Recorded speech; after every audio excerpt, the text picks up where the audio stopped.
Bonals couldn't get hold of that. Camera, the Guinea international. Good afternoon. Welcome to KUMB TV's Eyes Up Mother Brown. We are back once again for another Europa League clash. West Ham United taking on Olympiacos. In the Europa League, much changed West Ham team. We'll be taking a look at that just a moment once we've got some video and people online. Bear with me just a second. There we go. There's one. And then there were two. I am joined this evening by Gnome, who appears to have back from work early for this one. How you doing, buddy? Good to see you. Yeah, not too bad, not too bad. Went in at the crack of dawn so I could come home early. So he's one of those. Yeah, if I fall asleep halfway through, though, I apologise. No worries. No worries. Was that your volume bleeding over a little bit there? That was me because I had it on before I was while I was waiting for the boss to come on and sort things out. Should we run through the team, Gnome, to start with? Okay. Just as well I've got it open here. Right, shall we start with the hosts? And they line up as follows. In goal, Paschalakis. Across the back four, they have Di Almeida, Porozzo, Restos, and Ortega. Across the middle, they have Alexandropoulos, Kamara, and Hetze. And the three forward players are Podence, the former Wolves man, Fortunis, and El Kabi. I've stopped because West Ham are on the attack, balls in the box, but shot comes in, but it's dealt with quite easily by the Greek keeper, Paschalakis. For the Hammers, a number of changes, 7 changes, I believe, at least 2 of which are enforced. In goal, we have Areola, who's in for Fabianski due to Fabianski was ill overnight and hasn't been risked. He's not even on the bench. So we've got Anang as the backup keeper there. Then we have Kera, who's in for Soufal, who didn't travel to Greece. Bit of tightness on the in a muscle. Then across the back we have Kera, Mavropanos, Ogbonna, who's got the armband for the evening, and Emerson, who that's his last game. He'll have a bit of a break at the weekend due to suspension. Then we have Ward-Prowse, Souček, and Fornals, and Kudos, Benrahma, and Ings playing forward. Break off now, corner to the Greeks, and played a little bit long, but it's just kept in. They're still on the attack here. Not quite getting a cross in yet. Ball played now into the box, and it fell kindly for can't quite see the number there, the Greek 23, but couldn't quite get the shot on. We still haven't really cleared it, but now 4 hours, I'm thinking Ward-Prowse between them. Well, again, don't really clear it. Ball played into the box, but nobody goes for it. But it's been cleared now, and we've got Kudos now, who's on the right-hand side on his own, no help with him. Looking for help now, retains the ball, actually gets a shot in, but it's blocked about 30 yards out. We're still on the attack. I will run through the subs in a minute, but there's quite a bit happening at the moment when not much happened before you came on. Kudos now on the right-hand side. Square into Souček, who tries to play the ball down the line for Kudos, who didn't read it, and it's just going to wander out for a goal kick. Right, where were we? The subs bench. The substitutes. We've got Anang is the backup goalkeeper, as mentioned. Johnson and Cresswell are both fit again. Zuma, Antonio, Paquetá, Cornet, Alvarez, Bowen, Agard, Mubama, the rest of the subs there. So there we go. Oh, you're back. Good stuff. Yeah, good timing. Perfectly done with the Greek names as well. Very impressive. It's almost as if you've been practicing. Shot there, but well saved near post by Areola. Having said that, Graham, the Greek teams, you mentioned the Greek names, there are only 3 Greeks in the starting 11, so Rather helps a little bit. I should point out that, as you can probably tell, we haven't got the Olympiacos lineup behind me on the screen. I haven't seen it put out yet in visual form, as it were, as is the de rigueur in the Premier League these days. But if it does come along, I shall attempt to add it to the graphic behind us. Anyway, just 8 minutes gone in this one. West Ham, of course, looking to add a 3rd consecutive win in Europe, following victories against Bakatopola and Freiburg, of course, in the game that we sort of felt was probably going to be the toughest one for West Ham in the group. But of course, this is not going to be easy at all. This one, though, is it? They're on fire at the moment in the league, top of the table as things stand. Yeah, possibly on fire. Maybe not the best of phrases to use, given what happened over there at the weekend. But now Ben Rama on the left plays the ball. Oh, doesn't quite find Emerson. Nice little bit of had a bit of space there. Yeah. Sorry, ball was played back to Areola there, which was a bit short for him, but he did come out and make the clearance, and we can go again. Yeah, 1-6. I think they've 1-6 and drawn 1 of the 7 completed matches they've got. So they're going to win the league, but only got the 1 point in this tournament. Now we're in the box. Yeah, beaten, of course, by Freiburg at home 3-2 in that in the first game, and they drew, didn't they, against Baka? Yeah, late equaliser from our friends at, was it TSC? Ben Rama's just got a shot in there, but basically it was a narrow angle, and he made a bit of a hash of it, to be honest. But it's a little bit end to end at the moment. Both teams. Referee.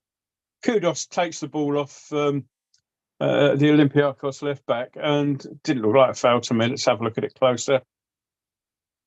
No, referee. Yeah, Kudos agrees with me. I didn't think that was a foul. Robbed him, and but the linesman was adamant, flagged immediately for it. Yeah, it's been quite an open game so far. I mean, both teams have had shots. Nothing too troubling either way, really.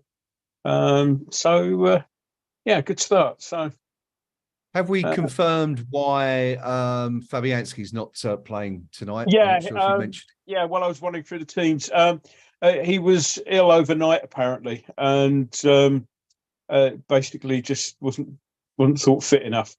Now, sorry, just break off because now West Ham are, well, it would have been a break, but they've slowed it down a little bit. But Kudos now out on the right wing, and I back him to beat this guy, which he has, but just run out of pitch, so it's a goal kick. But it's going to be an interesting duel there.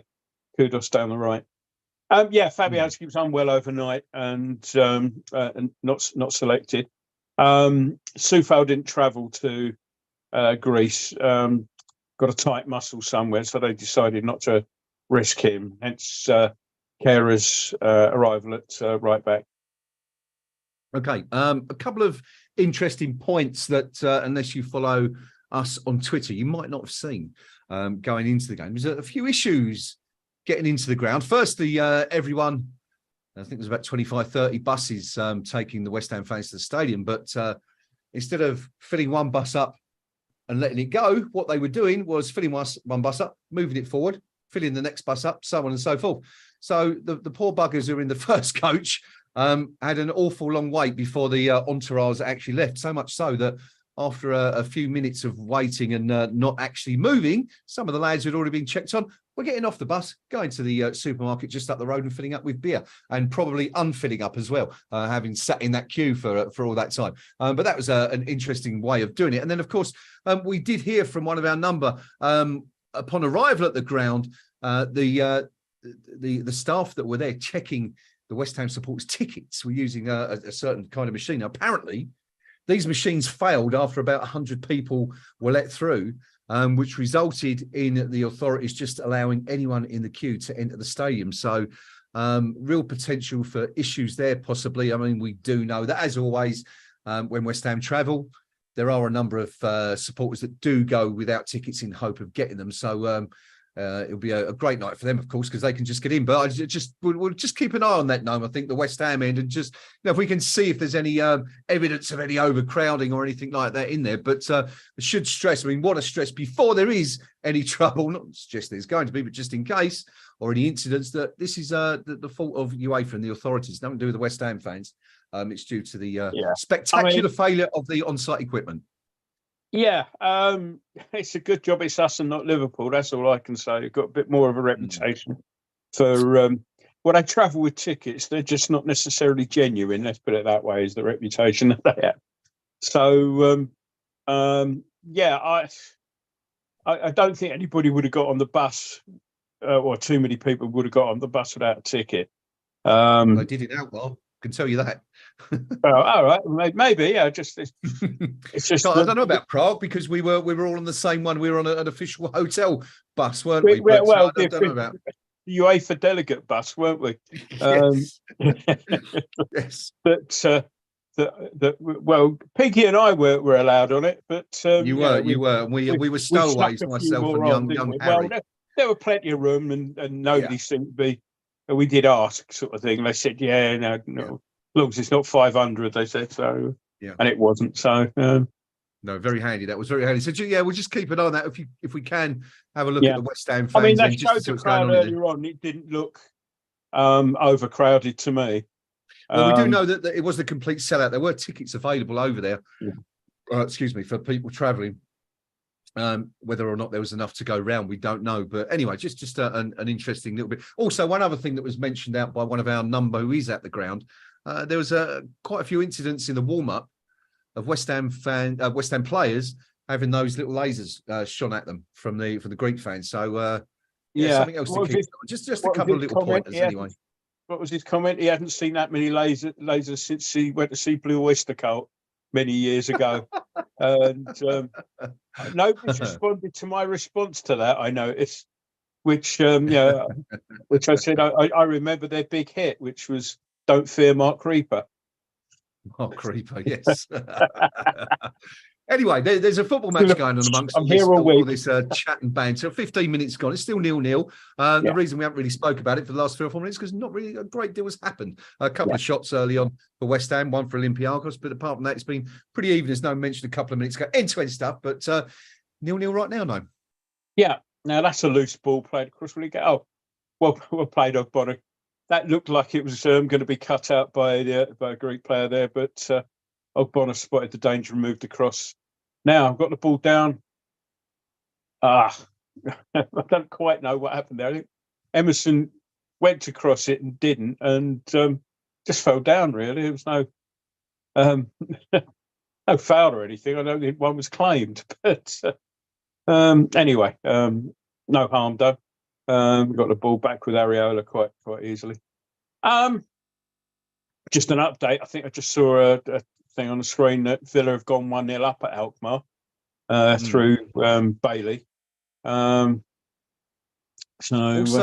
Also a goal in West Ham's group in the other game being played this evening. Back at Topola hosting SC Freiburg. Germans, of course, going into that one as very, very strong favourites. But they're behind. They're losing. Really? Bakker have taken the lead. Nemanja Petrovic has scored for the home side in the 13th minute. So 1-0 to Bakker against Freiburg. I mean, Freiburg lose that one. That could leave them in real qualification problems now. Back-to-back defeats. Yeah. Good for Topola. I like them. They're my favourite other team in the group. Yeah.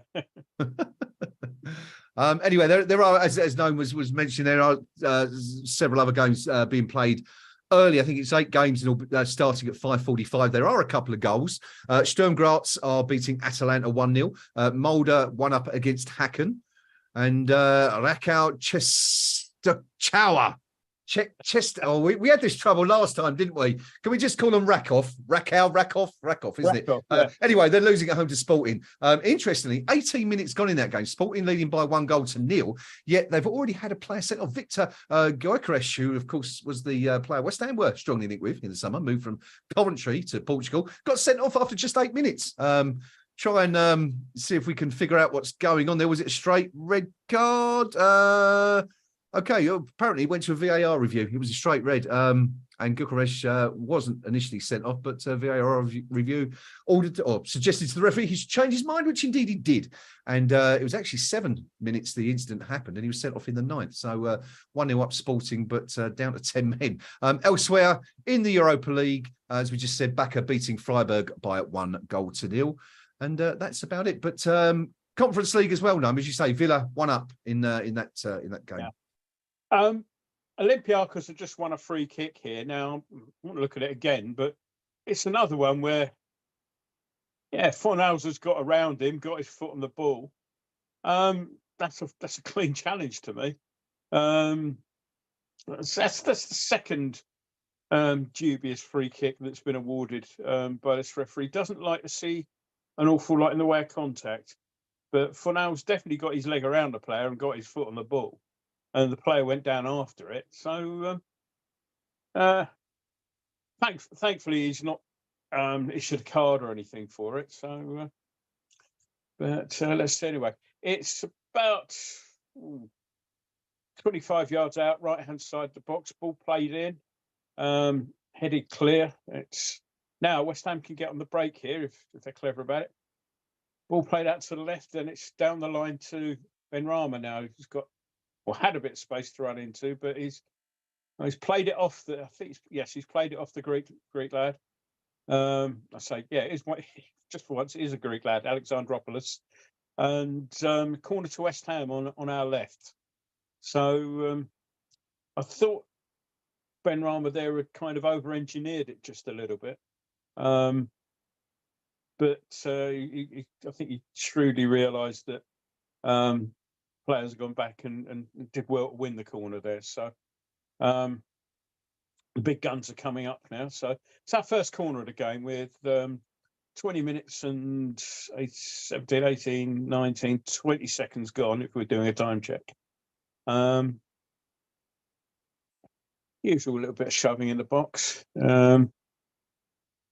Referees pointing at something, and Ward-Prowse waits patiently for the referee to have his say. Right, we'll take it now. In swinger near post. Clear but not convincingly. It's back out with Ward-Prowse, who plays the ball in, and it's come off the Greek number 7 for another corner on that side. Still all in corners now. I'm dependent on you to keep us up to date right now because my stream has disappeared. So Okay. it's all on you, mate, I'm afraid. I'll let you know when it's back.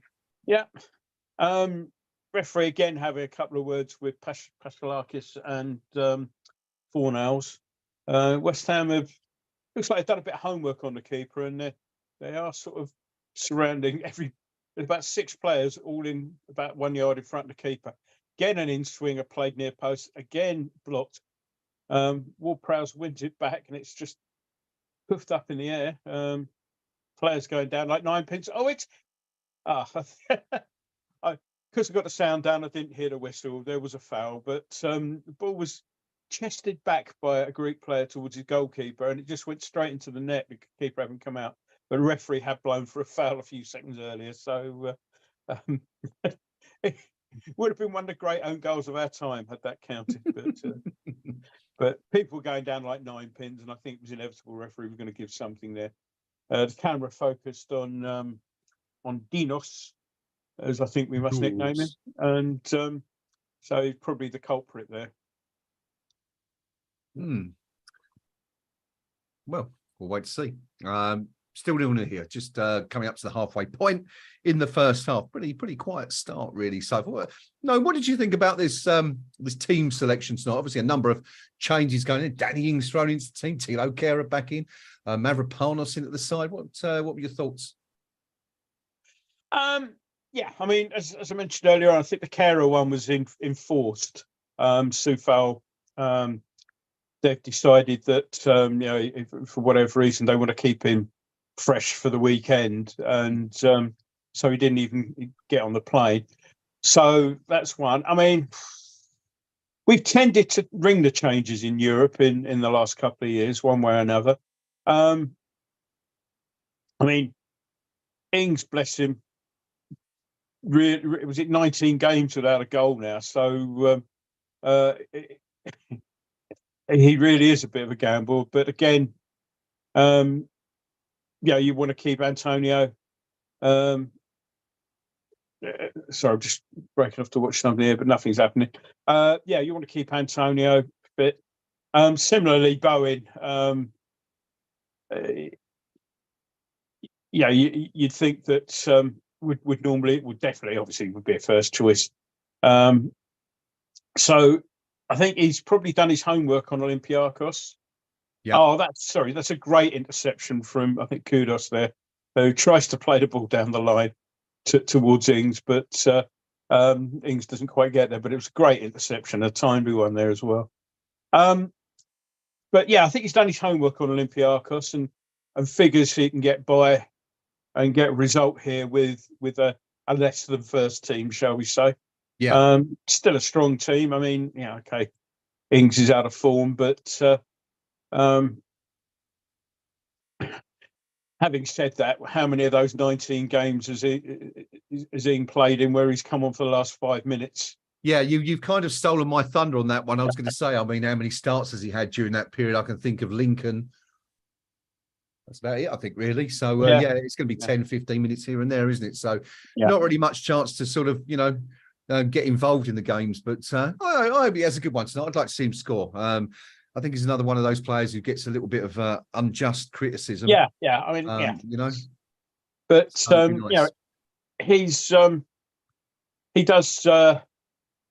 he does need a goal, though. I mean, he gets one. And as I say, Moyes is very much in Europe, the sort of horses for courses thing.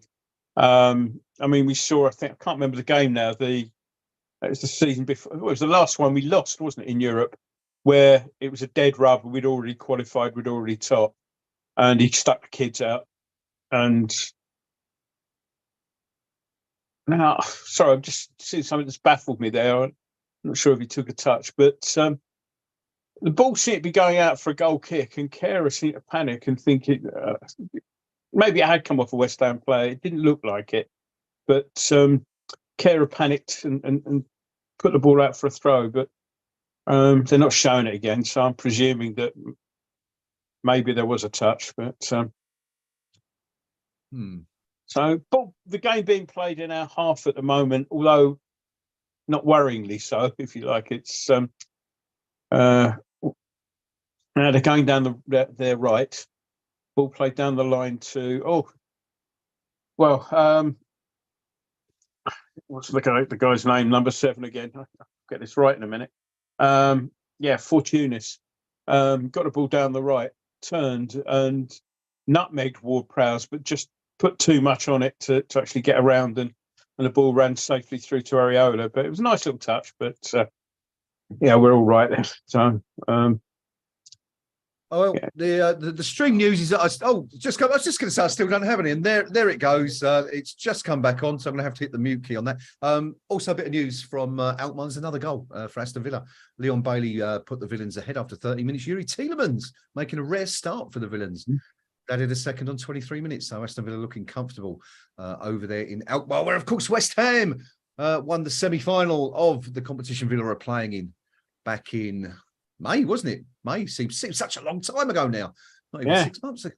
How time flies when you're having fun. It was sunny when I left for work back then. Indeed. Clocks go back this weekend, of course. Don't forget, everyone, folks. He's back, isn't it? Yeah, full back and all that nonsense. Oh, now it's not quite going to come off, but there was some nice one-touch passing, which I think it was Ings actually headed a pass towards the right-hand corner for Benrahma. Couldn't quite get there, covered by a defender. But it was kudos into Ings out to Benrahma, and it was some nice one-touch play there. Just the final ball having a little bit too much on it, but it looked good anyway. What do we make of Mo Kadu so far? No, of course, a lot of people have been clamouring for him to be included in the games. Lots wanted him to play at the weekend, of course, as well. How's he looking so far out there? Yeah, when he's got on the ball, he's used it well. We haven't seen too many of his mazy runs yet, but he has used it well. I mentioned earlier on where he came back And there was one lovely sort of interception, which he took the ball down in midair with an Olympiacos player. Had he not made that, looking in a good position. Now Fornals, that's a bit lazy from him. Gives the ball away. Shot comes in, but it takes a deflection, and Areola just comes and throws his cap on it. Metaphorically speaking, he hasn't got a cap on. Sorry, I went all partridge there.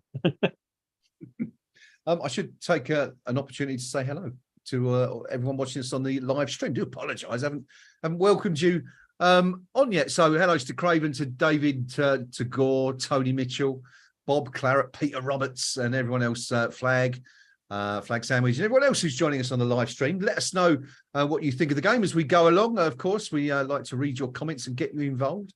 Any questions, feel free to fire them over to fill in the blanks.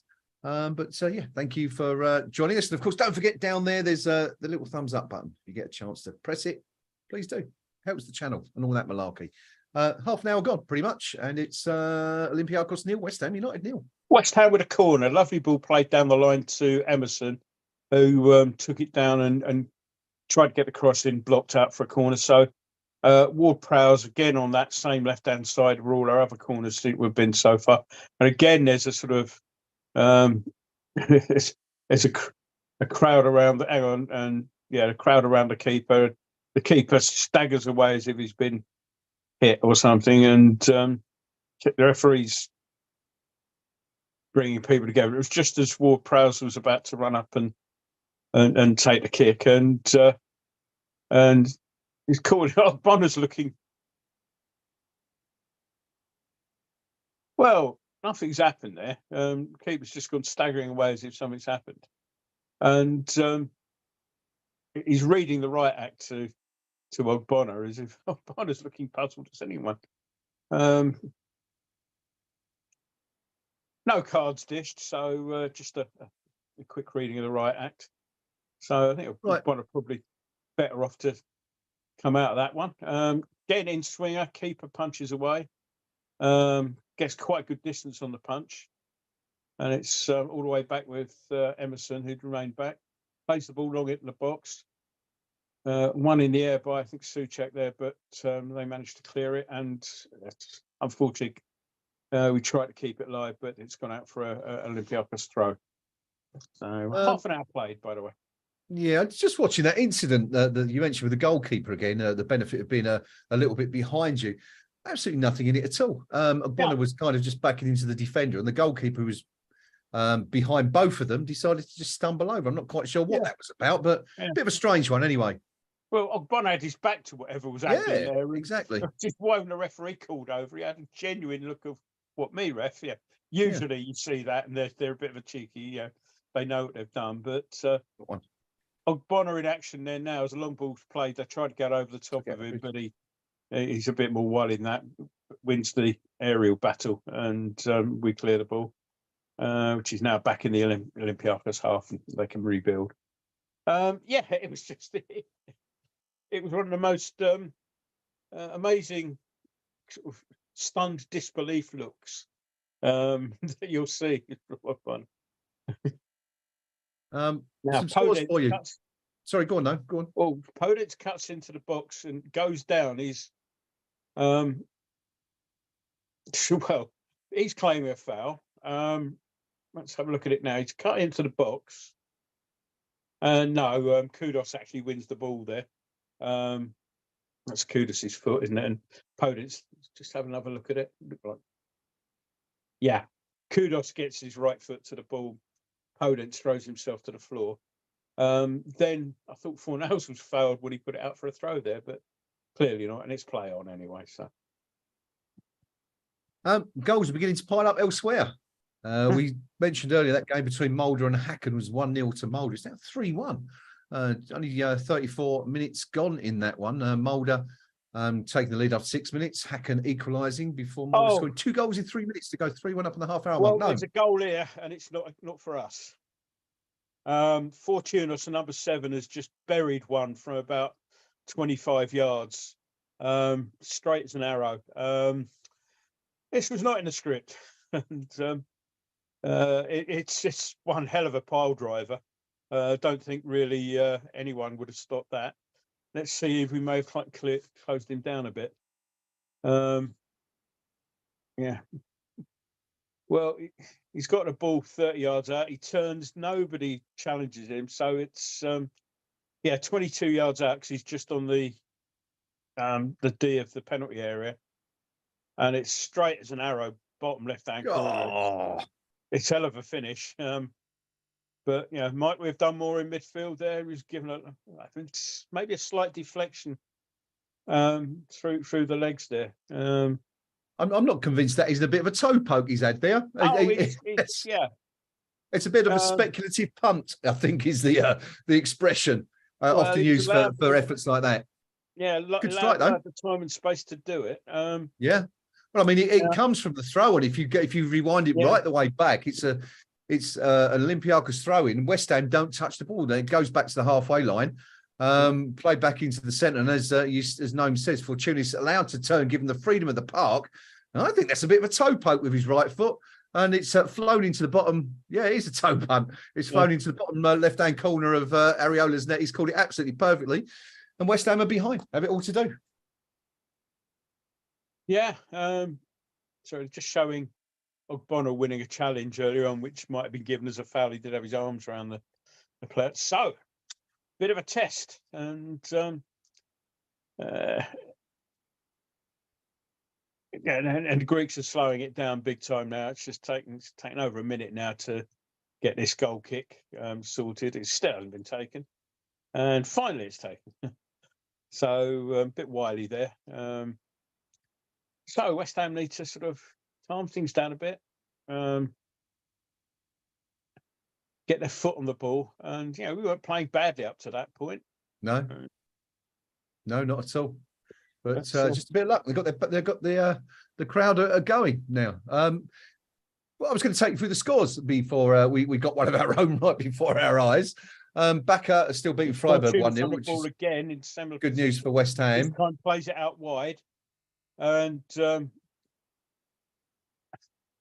well, they're claiming a corner. I must admit, I thought that might have been a corner. Maybe not. See better from this angle, I think. Oh, yeah, it looked like it came off Souček there, but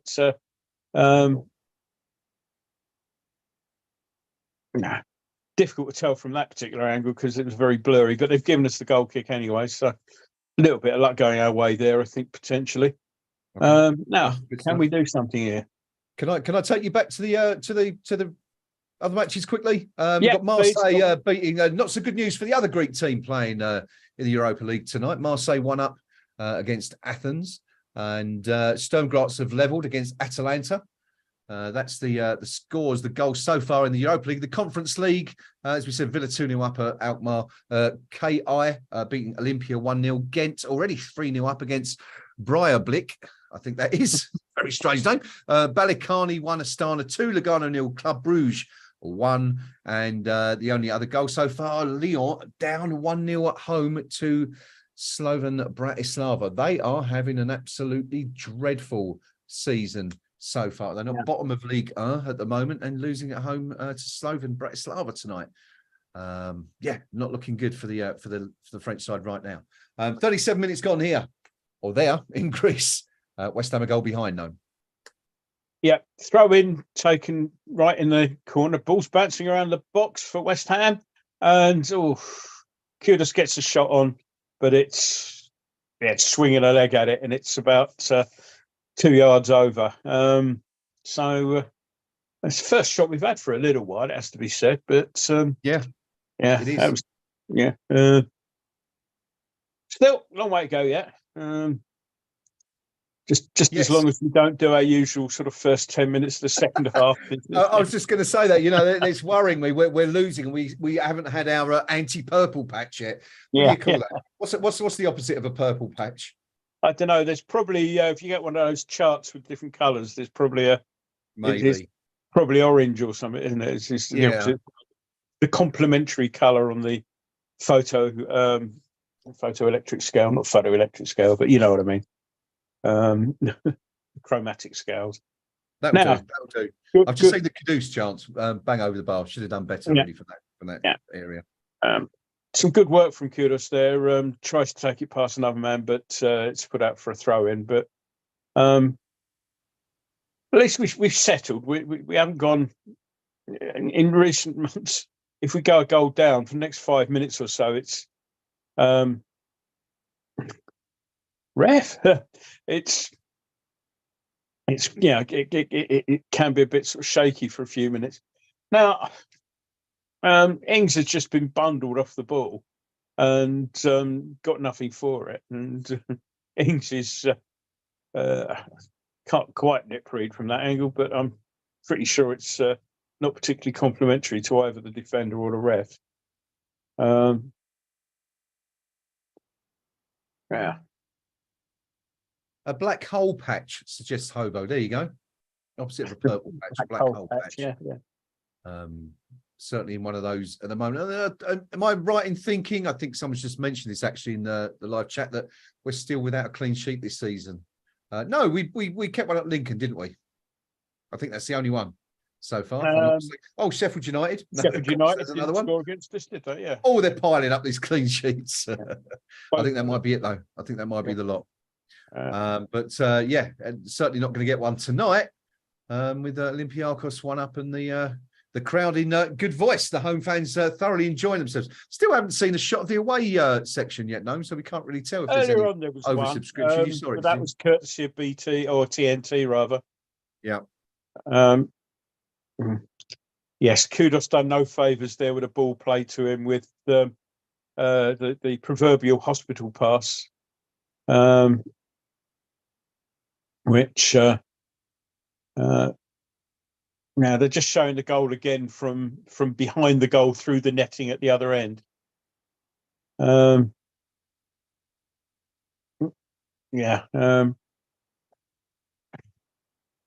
I think they've got a bit bored. There's nothing much happening at the moment, so they're showing weird and wonderful camera angles. West Ham on the ball at the moment. They're keeping possession okay, and really, I think Olympiacos haven't really been a threat, not much of a threat since the goal, but I'd like to see us going a little bit more, causing a bit of a threat of our own. So now a ball played nicely through to Souček. I think Benrahma there just didn't take the ball with him. He was trying to weave his way through a few players on the edge of the box, but just ran into a bit too much traffic there. But that looked promising for a little bit there. So, just going back to the goal briefly, I'm just looking at that highlight you were just referring to. Looks like it goes through Mavropanos' legs as well. That shot looks like it goes through. I think it just clips his thigh straight through the gate. Well, yeah. When you see it from behind the goal, there is a perceptible deviation in the route that the ball takes. So I think that didn't help Matt as much. It's a small deviation, but it's enough. It doesn't have to be much, does it? Yeah. Well, no, I mean, and Areola wasn't exactly a million miles away from it, was he? He was very, very close. Just couldn't get his fingers to it, but could well have made all the difference. But anyway, it doesn't matter. Whatever the ramifications or reasons, it's West Ham are behind. Yeah, when your luck's out. Yeah, exactly, one of those. But to be fair, we haven't really created an awful lot, have we, in this first half? I'm just looking at my list. Couple of early shots. Kudus's effort there from 8 or 9 yards out that he put over the bar. Not too much to talk about so far. And just wonder if Mr. Moyes will consider changing his regular on the attack now. No, Benrahma tries a shot from nearly 35, 36 yards that was never going to beat the player who's come out to block it. And now Olympiacos looking dangerous. Got the ball right-hand side of the box. It's forced him wide a little bit, but plays the ball out to the edge of the box. Tries to clip it's one of those ones where he tries to clip it around and bend it either into the corner or for somebody to come on and head. And it succeeds in neither format, so it goes out for a goal kick. But Ben Rama Nice. needs to be a bit better with his decision making there. You know, it's shooting from better part of 35 yards out, I'd say. Do you know what the really annoying thing about that is, and it's quite often the case with Ben Rama, is that if he looks to his left, he's got Tommy Soucek. Yeah. In acres of space. All right, he's still got quite a lot to do, but absolutely no need to take a shot from them. And it was a nice little move before that as well. But not seeing the best of Ben Rama for sure. So I can just imagine how our erstwhile colleague, Mr. Palermo, will be reacting in the stadium where he is right now to that to that shot. Now, Olympiacos get into the box, but there's again an optimistic shot even from within the box, and that's Podence. Got the coveted number 56 shirt. Sort of tried to make a bit of space for him, but there were two players in front of him, and it was as ill-advised a shot as perhaps Ben Rama's had been a couple of minutes earlier.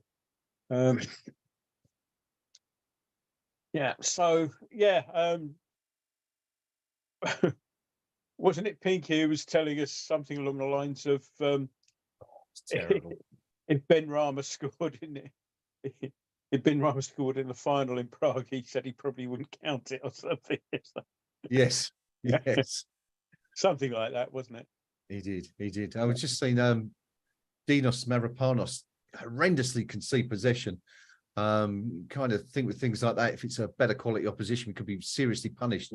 Just inside our own half, but doesn't really amount to anything. But have you seen much of him, Mavropanos, so far? Not really, no.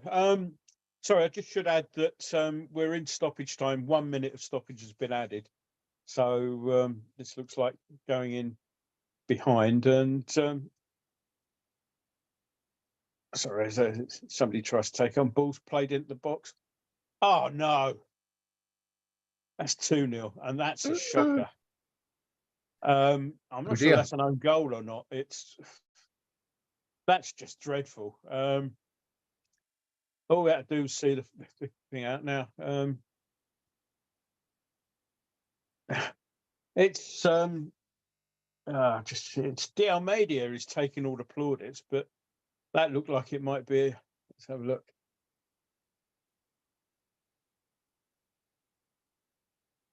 I'm not sure if it's just gone straight in. It's one of those ones that let's see here now. Oh, Bonner took it's just an own goal. Bonner took a swing at it and just didn't get much. He got a little bit of contact on and just took it over. Just took it past Areola. We're 2-0 down, and it's not a 2-0 game by any stretch of the imagination. Some work to do in the second half. That is unbelievable. So the ball's played out. Again, it's come from the same area as the first goal, exactly the same area, except this time it was from a West Ham throw. The Hammers conceding possession. Tilo Kehrer giving the ball away quite carelessly. The ball worked.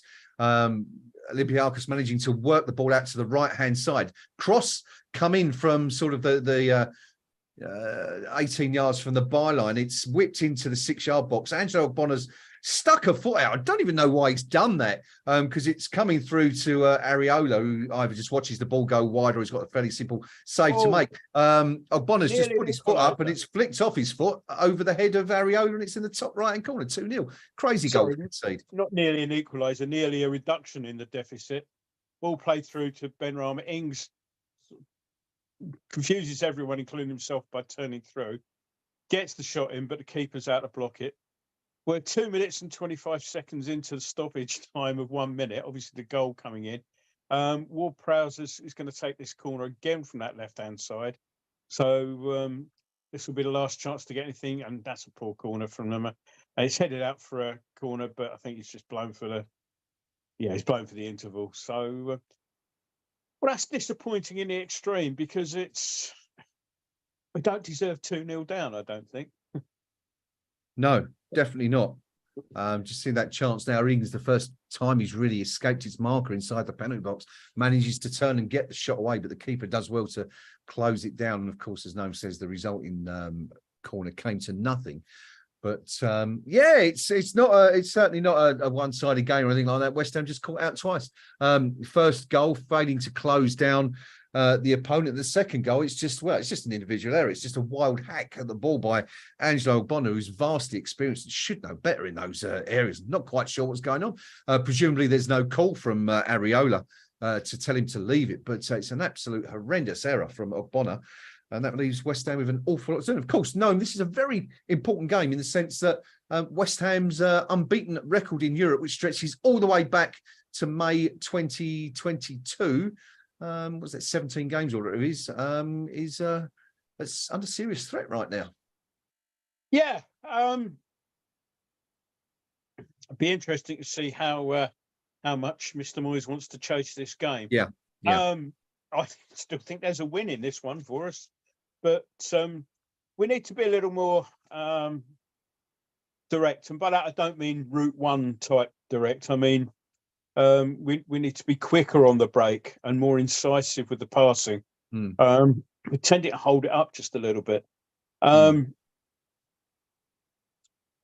I say it, I think Antonio would love it out there this afternoon or this evening.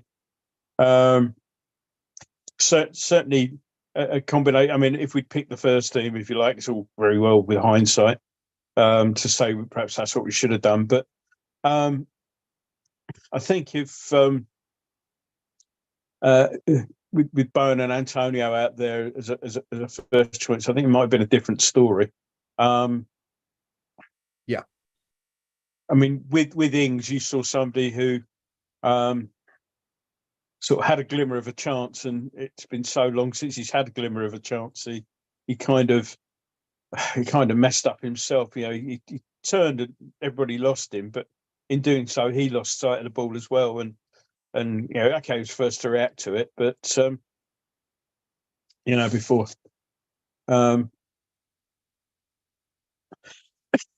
getting the shot in. But by that time, because the keeper could, you know, had been able to come out and smother him. Yep. Yeah, and it's quite concerning, really, in a way that was, you know, our best chance of the probably of the half, really. I mean, Mo Kudus had that effort 7 minutes earlier, 38 minutes, where he really should have hit the target from 7-8 yards out.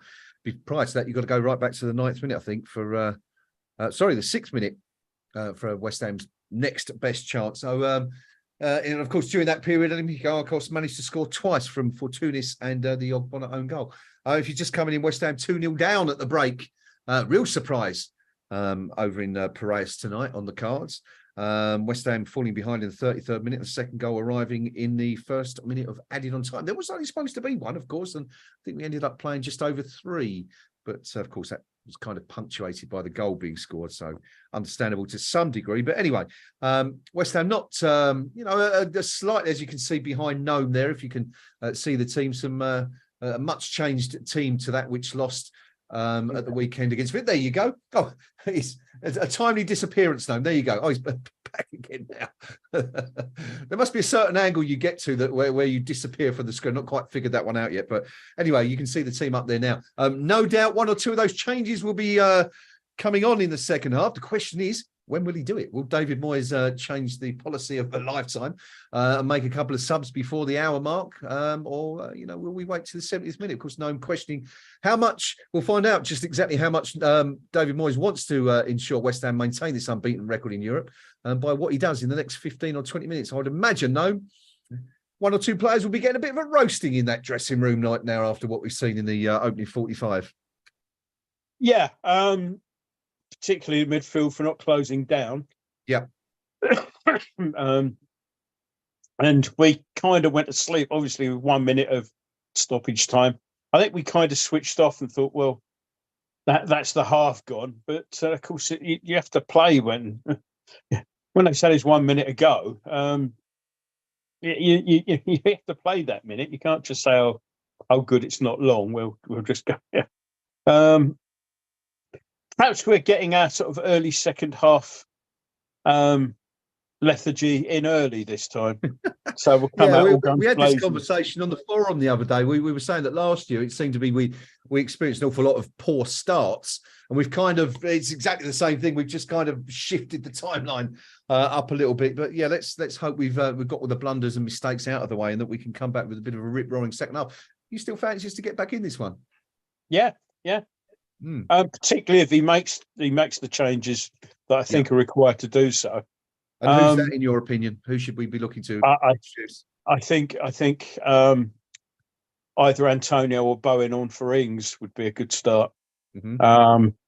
I'd leave Kudus out there because and maybe push him up alongside Antonio, or push Bowen alongside Antonio. But I think, and you know, I know he's an easy target, Ings, but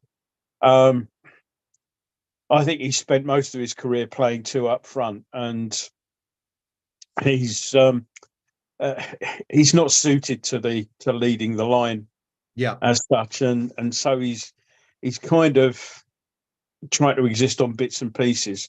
And when they do come around, he just didn't look sharp enough to take advantage in that last minute or so. Yeah, go along. So yeah, makes a lot of sense. We're going to bring you. We're going to take a break for a couple of minutes. Be back for the start of the second half. Before we do that, let's just have a quick look at the halftime scores elsewhere in the Europa and Conference League this evening. Bacca Topola, the other game from our group against Freiburg. Bacca still leading 1-0. They scored early on in that game, and they're 1-0 up at the break. Aris Limassol 0, Real Betis 0, Marseille 1 up against AEK Athens. Our friends Rakow 0, Sporting 1. Sporting still leading that game despite being reduced to 10 men after just 9 minutes. Gikaresh, the former Coventry striker, being sent off there. I think he scored in their last game in the competition. Rangers holding Sparta Prague in the Czech Republic. Its goal is there at half-time. Sturm Graz 1, Atalanta 2. Atalanta led there before the Austrians levelled, and the Serie A side regaining the lead shortly before half-time through Luis Muriel. He's got both goals. He actually scored the second goal from the penalty spot in the 7th minute of added on time in the first half. Must have been some serious injury or something there for that much to be played. We brought you this one earlier. Mulder 3-1 up against Hacken at the break in the Conference League. Now, a couple of these strange teams that I've never heard of before, I've got to say. KI must be a Finnish team. 2 Olympia 0 at half-time. Aston Villa lead Alkmaar. West Ham's opponents in the semi-finals of the same competition last season by 2-0. Ghent, West Ham also played in Europe recently. 4-0 up at the break against Breidablik. No idea where they're from. I'd say, looking at one of them strange characters in that name, it's probably the Faroe Islands or somewhere like that. Lyon, still a goal down at the break at home to Slaven Bratislava, having terrible problems over at the moment. Balkani 1, Astana 2, Fenerbahce 1, Ludogorets 0, Lugano 0, Club Bruges 1, and that's it. That's your halftime scores from the Conference League and the Europa League. No, should we take a little sabbatical for a few minutes and come back for the second half? I need to. Suits me. Yeah. Okay, we'll see you very shortly.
Right.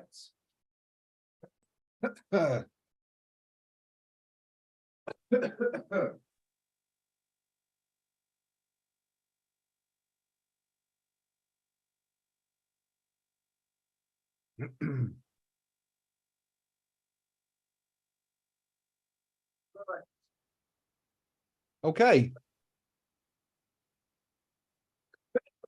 So, welcome back ahead of the second half of this afternoon's or this evening's Europa League tie between Olympiacos and West Ham United. It's not good news for the travelling Hammers so far this evening. The Hammers find themselves 2 goals down at the break. One very stoppable goal and one rather bizarre own goal scored by Angelo Ogbonna has left West Ham in a spot of bother, known as we go into the second half. What do we need to do to get back into this game? Apart from the obvious, score 2 goals, obviously, but from a tactical perspective. As I mentioned before, the little break we had, Yes. we need to be quicker and more incisive with the passing. I would make changes. I would say we're underway and there haven't been any. I think we'll get a throw there. Yeah, so it's a throw into us. Yeah, we need to be more incisive with the passing. We're not. Yeah, we seem to sort of lack a little bit of urgency going forward. When, yeah, a few quicker passes would get them in trouble. Yeah. And when we have sort of done that sort of thing, it's not that we did it an awful lot, but it's.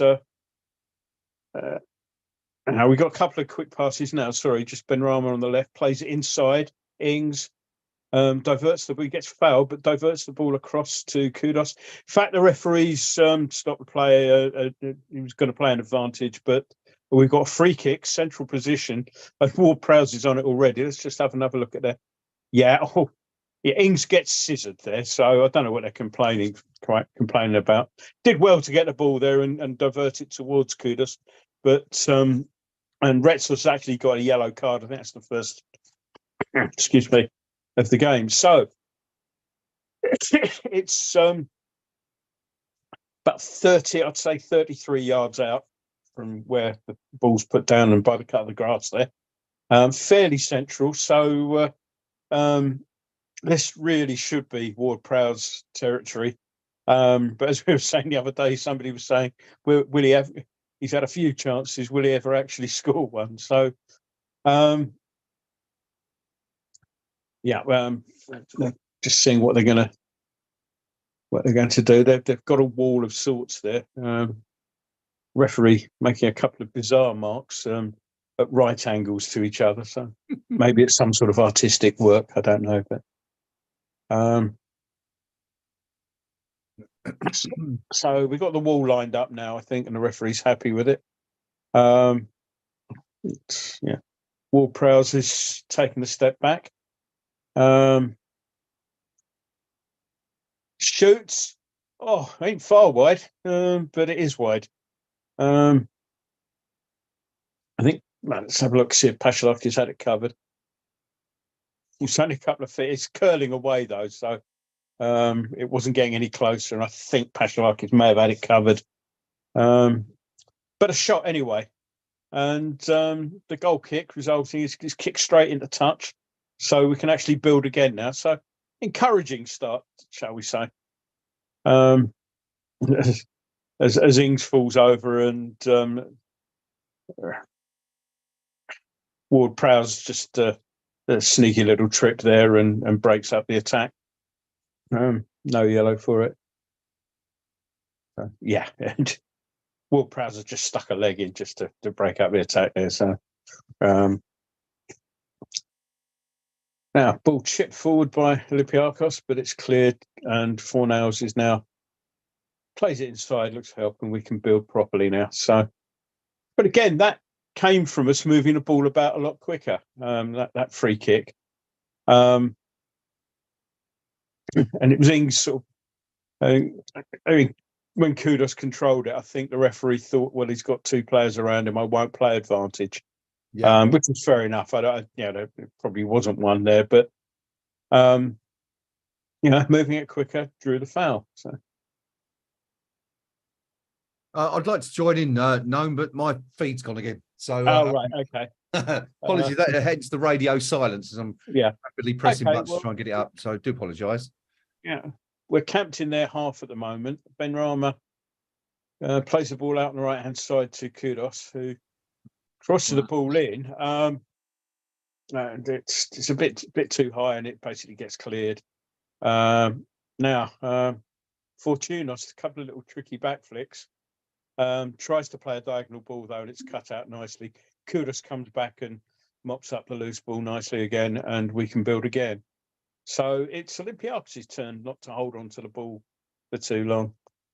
But of course, while we're doing this, we'll get a throw in there, but Olympiacos are getting many men behind the ball, and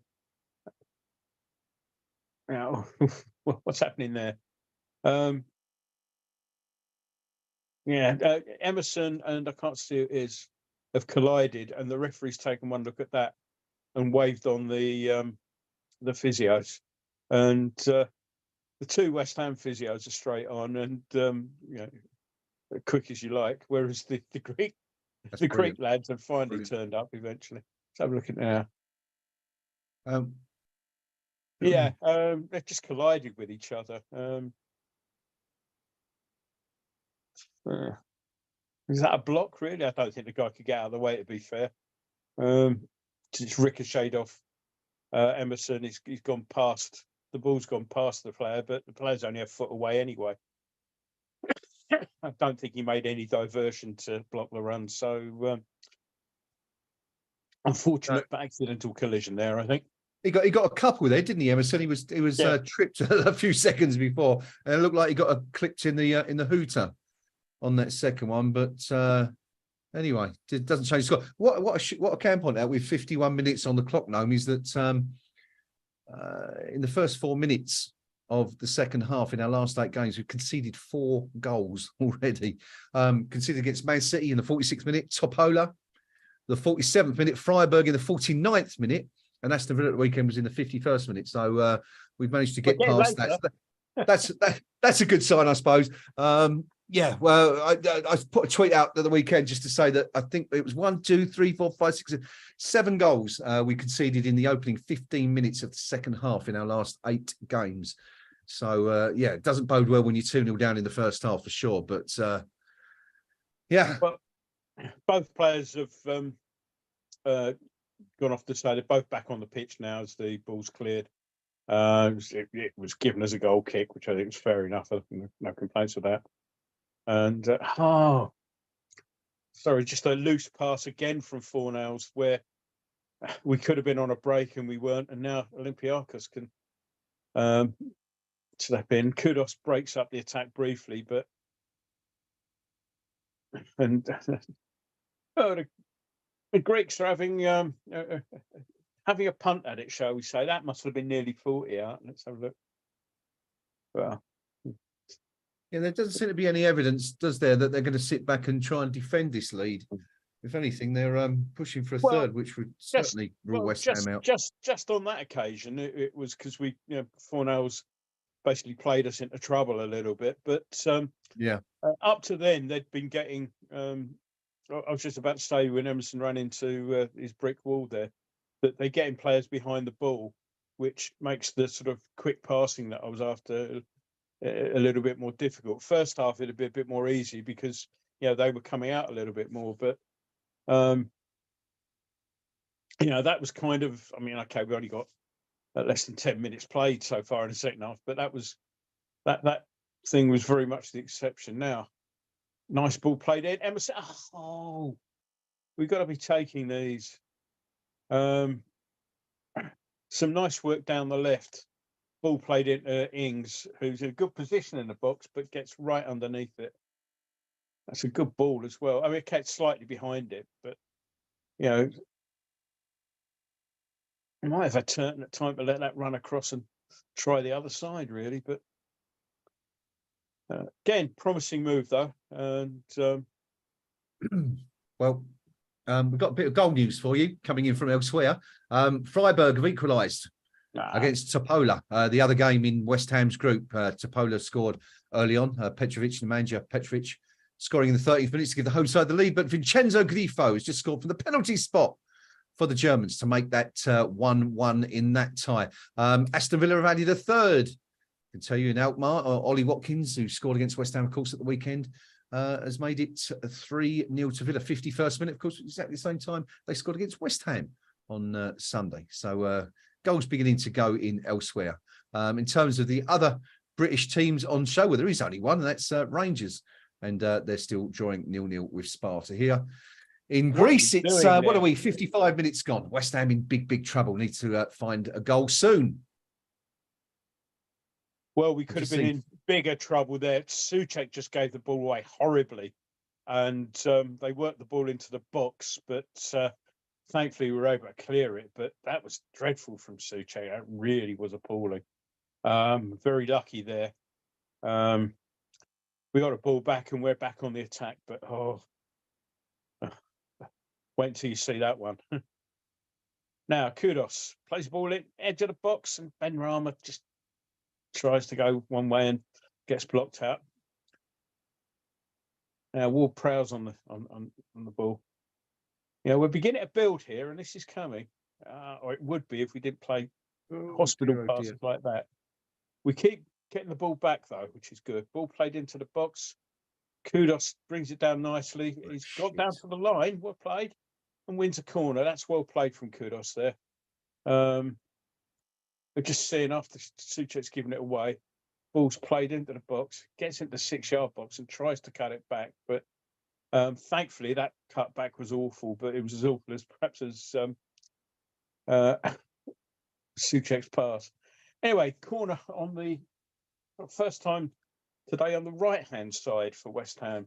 All the others in the first half seem to be on the left. So see if this will be an outswinger. There it goes, and Ings gets on the end of it, but heads over. It's promising. It's a better, you know, we've shown a bit more this half already so far, but we really need to sort of stop this sloppiness. Yeah. Well, let's hope we can do something for this corner. Substitution. Good Lord. Fornals off, Paquetá on. Which again, that's predictable. Fornals hasn't had a good game. Bowen's coming on as well, and Antonio. So Ben Rama off, Bowen on, and I'm guessing Ings will be hooked for. Ings will be coming ashore now, hopefully. Well, there you go. You know, lots of people questioning whether David Moyes would bring the changes before the 70th minute mark. There's your answer. A triple substitution.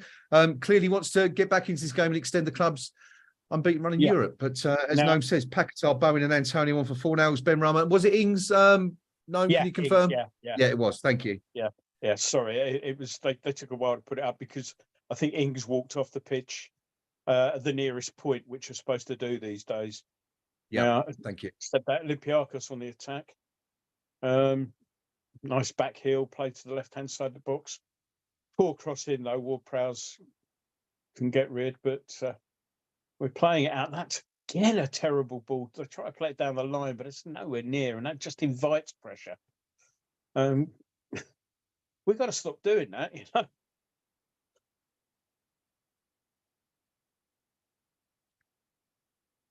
So, how your feed's going, but that's Olympia. I had one. That's a good start.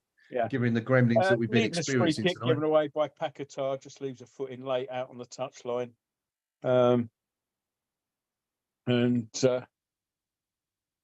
Let's have a look at it now. Well, that's Kera. Oh, that's just showing something else. Kera not getting anywhere near a pass earlier on. This is the foul now. Yeah.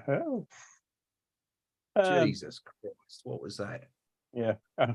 You've seen one of the bad passes. Oh, it just seemed to be it's one after another, isn't it? Going back to the Souček incident you mentioned, which is just a clear lack of attention, just not looking where he's going. I've just seen Jared Bowen come on and give the ball straight away, trying to pass the ball down the line, which is so unlike him. That was poor as well. Now, cross comes in, it's headed up in the air to, but it comes through and Areola can gather. So now let's go. Nothing much ahead for anybody, and it's been played along the back now. So we're trying to sort of work little openings, and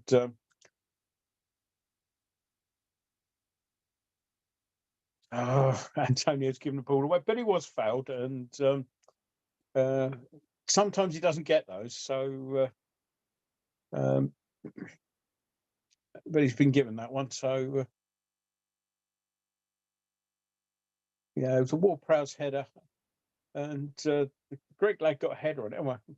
Oh, now Antonio's asking a question there, and I wouldn't mind seeing that again, because he's just been. The defenders come right away through the back of him. Referee's given nothing, but well, Antonio looks perplexed because he seemed to be given one of those 2 seconds ago when it was in a harmless position. One of those in the box, and suddenly the referee goes all coy. But there's already signs that Antonio's got him a little bit rattled, which is good news. Yeah. Quick look at the match stats while we're waiting for something to happen. Olympiacos 44% possession so far. West Ham 56%. Both sides have had 9 shots. Olympiacos slightly ahead with the on-target figure 3 to West Ham's 2. 2 corners for Olympiacos, 6 for West Ham. You look at those stats, it certainly doesn't look like a 2-0 game in which one side has clear daylight between them and the opposition. But that's how it stands as we're just over the hour mark now, just under half hour to go. But West Ham beginning to run out of time now if we're going to get back into this game. Noam, you still fancy us to win this one? Or I'm sure you'd take a draw right now, wouldn't you? I'd take a draw, but if... Oh, well, that's well played by Dinos. He doesn't get the throw he's asking for, but he does block off a very promising position for the Greeks on their left. Clearly, obviously, half an hour ago, one would take a draw, but I don't think that's beyond us. And especially, I think those are good changes. And if we can just stop giving the ball away quite so much, and when we have, strange, isn't it? Yeah, strange how frequently we've done that tonight. Very, very un-West Ham like under Moyes to do that, but. Yeah, do you think perhaps the fact that we made so many changes sort of has aided our poor performance tonight? That team would have trained together with this in mind over the last few days. So, they'll have, maybe with the exception of Soufal, so it's just, I think there's, sorry, as Emerson comes away with the ball now, I just think there's a little bit of a gap between the quality between what we might pick as a first team, and we can carry 1 or 2 of those second team, but if you make that many, I just think it's probably just too big a gap. Yeah, well, it certainly showed in the first half. West Ham having a dreadful opening 45 minutes, but still time. I mean, the home fans are loving it. They're having a great time out there with the flags and balloons being waved around. But hopefully we can quieten them a little bit. But as we said, time is beginning to run out now. West Ham do really need a goal, in the next few minutes to make it a bit of a barnstorming, hopefully, finale. But it's certainly not looking like that at the moment. Paquetá's given the ball away and then barged into the player and picks up this week's yellow card for his troubles. Again, no complaints. Lost the ball. He failed to get it back. Just stop giving it away. We hold on to it. We've got the players out there to actually turn this around. But not if we keep giving the bloody thing away. No, that said, though, I've got to say this. I'm very impressed with the way Olympiacos have played tonight. I mean, they're moving the ball around really quickly. Obviously, a very, very well drilled side. No wonder they're top of the league at the moment. But I'm quite impressed.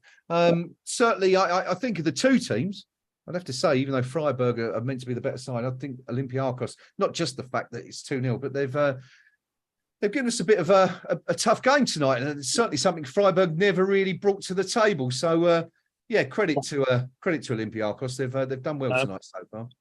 Lovely turn to bring the ball away there from Paquetá. Alexandropoulos basically has no answer to it and tugs him back, and referee blew immediately, yellow card. He's not impressed with a bit of time wasting going on here. In fact, player's gone down. The two physios have come on. Referee's gone over and told him to stop it while they're spraying him. The referee's pulled the player up and pointed him to the touchline, because he's pointed out that he's gone down 2 feet away from the touchline and presumably moved infield to make sure he delays things a bit. So he was having that, the ref.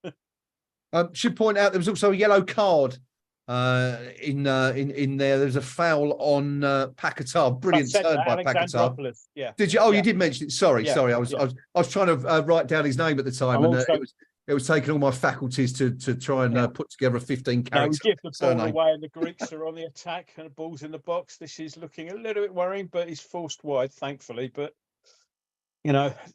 we gave the ball away deep in Greek territory, and suddenly they're on the break, which and okay, we've got players back, and it's gone backwards now, but that's something we mustn't do.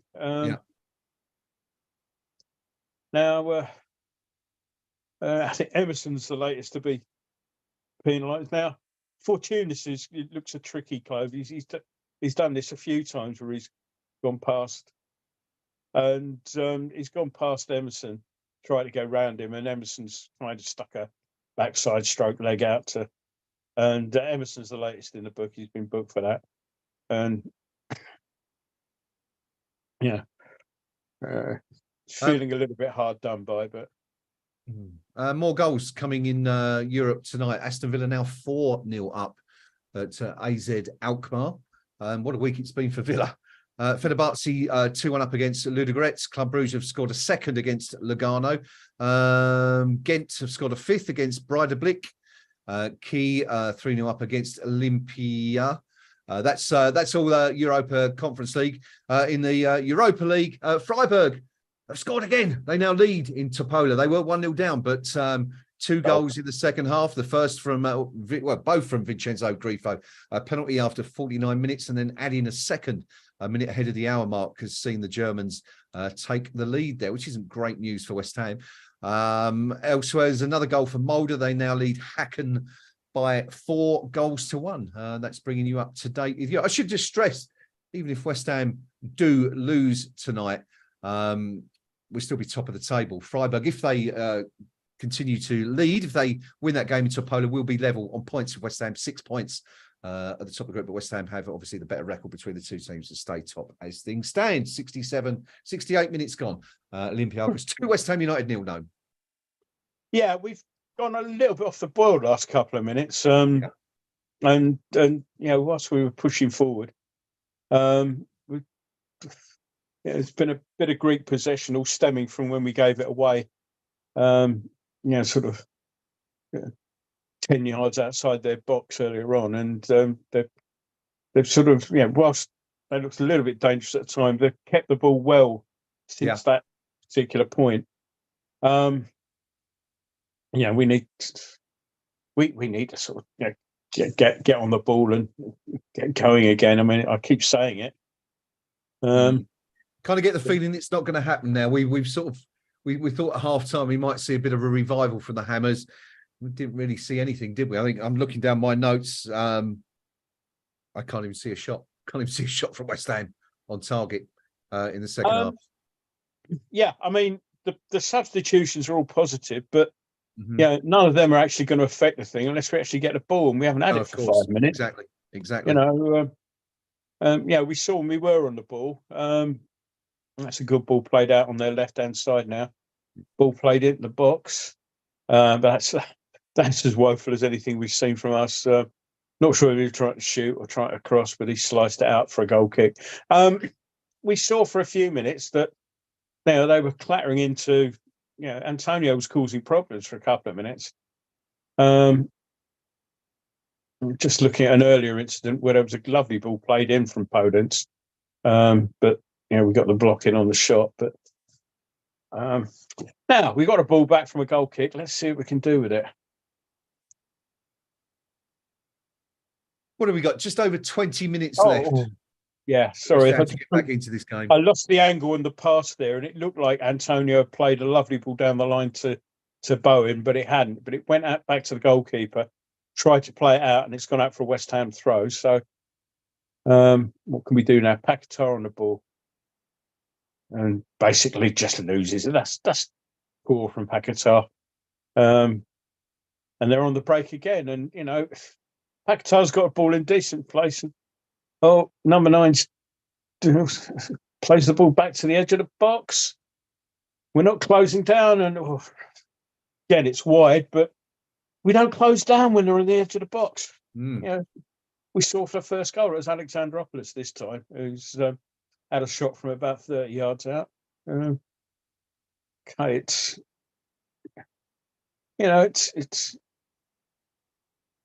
you're there, Souček. Go turn. Sort of hang back and then stick a sort of lazy leg out like that. It was high and wide. But and I know, you see somebody edge of the box, you go rushing out, they're teeing up a shot like that, you go around and block it. Yeah, do you know what? It's not the first time it's not far wide. I'm just looking at that shot coming in from 20 yards, but it's Alexandra Popopoulos, isn't he the guy who used to play the laundrette in EastEnders? Yeah, maybe it's his uncle. But yeah, you're absolutely right, and we've seen this quite a few times in recent weeks where West Ham are quite happy to let people take pot shots from outside the box. Generally speaking, you're going to be okay with that, but every now and again, like tonight, you're going to get a lucky one. Just played another shocking ball. Don't we want this ball? Is this? Have the Russians been coating it with neurotoxins or something? And we don't. Two more substitutions coming on. Alvarez is on for. I think it was Ward-Prowse coming off. Ward-Prowse off. Alvarez on. Kudus is off. Not sure who's come on for Kudus. I missed that. Could be Mabama. Is it Mabama? Possibly. Is he going for 2 up top? It's Cornet. Cornet. Yeah. With the other so option, I didn't see. I'm slightly distracted. I didn't see the change happen. I just saw Kudus coming off, but I didn't see what was going on. Well, there's a man with some bit of proof, I suppose. So now ball played into the box. It's gone wide, and Antonio tries to keep it from going out for a goal kick, but doesn't. It's a goal kick. The Greeks are going to make a change now. Number 18, Quinny, is coming on. Quinny. Just waiting for the UEFA man to hold up the board. In fact, they're not bringing him on just yet. I think they might. He's still stood by the touchline, but they're going to wait for the next stoppage, I think. Right. Well, it really is slipping away now, isn't it? We're 73 minutes gone. West Ham 2 down. That European record, which unbeaten record, which stretches all the way back to May 2022. Under serious threat now. West Ham need 2 Quinny will come on now for preserve it. 23 is 23. I've lost my page now. They'll tell us in a second. 23 is De Almeida. Yeah. So it's one of the fullbacks.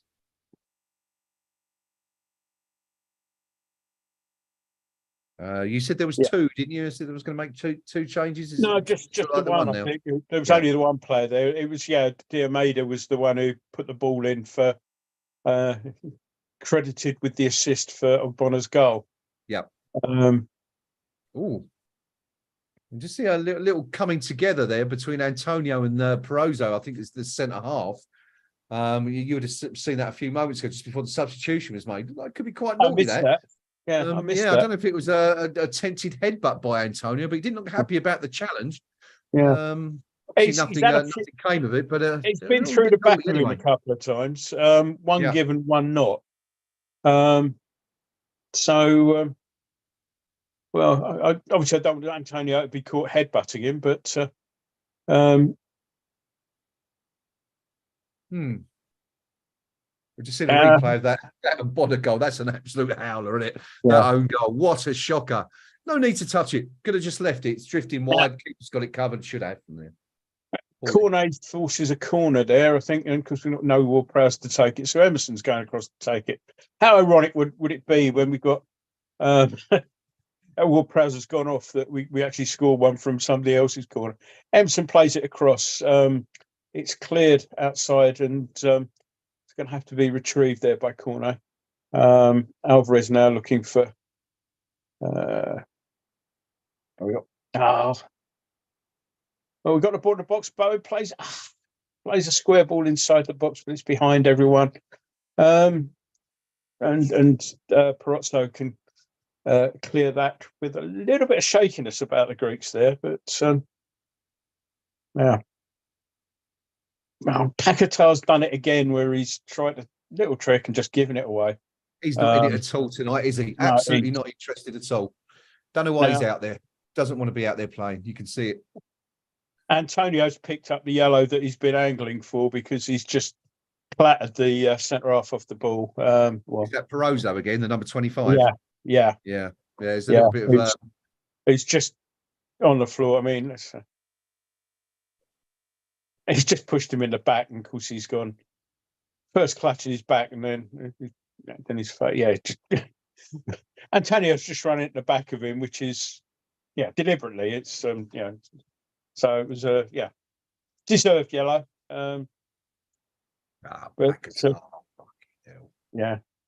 It's my French. Forgot where I was for a second. One of those games. Perozzo's still down. He's not actually injured as such. He's made the most of it. Of course, the physios are on eventually. It's been a good minute since the foul, and so the magic spray's coming on. Without and lifting his shorts and spraying it down the back. So, I quite enjoyed that. It was a bit of a snidey one, wasn't it, for Antonio? Straight in the back of him, wallop, over you go. Well, Didn't know it was coming. Yeah, it's a yellow card all day long. You're not going to get away with those. But that's just a bit of anger from the last one from Antonio, isn't it? Yeah, frustration as well at the game. It's we've all done that before, I'm sure. Yeah. Well, you have. But, well, maybe it's happened. But wait, remember. But West Ham in deep trouble. We need a goal. Doesn't look like it's coming. We need a shot first. We're not even creating any of those. It's been appalling. Let's just take a quick look at the stats actually, because we haven't been through that for a while. It's just West Ham not had a shot on target. I don't think we've even had a shot in the second half. This is how bad it is. These stats actually, I don't know if these have updated from when I read them last time. Let me just refresh that because it looks exactly the same. No, there is one or two more. 46% possession for Olympiacos, West Ham 54. Olympiacos 11 shots, 3 on target. West Ham 9 shots, 2 on target, as we were at the start of the second half. Hammers have had 7 corners, not been able to create a single thing from them. So, I think if you're expecting or even hoping for a late West Ham comeback, those figures kind of tell you that it's not looking too likely unless the Hammers can find a miracle in this last 10 minutes or so, trailing by 2 goals. Well, stoppage. Now, ball thrown inside to Paquetá. What can he do? He loses the ball, throws himself up in the air, didn't control it, and they're on the attack again. And Paquetá, you're having a mare, mate. He does not want to be out there. You look at him; he's not interested at all. You saw him saunter onto the pitch. Well, saved Areola, but the what's his name now? I think it's but that's Paquetá's lost it, and yeah, it was just too slow on the ball. Yeah. And he's been that all the way through. Yeah, it's not And interested. that's, we could be 3-0 down, and that would have been his fault. Corner on the Olympiacos left anyway, which they're not in any hurry to take, unsurprisingly.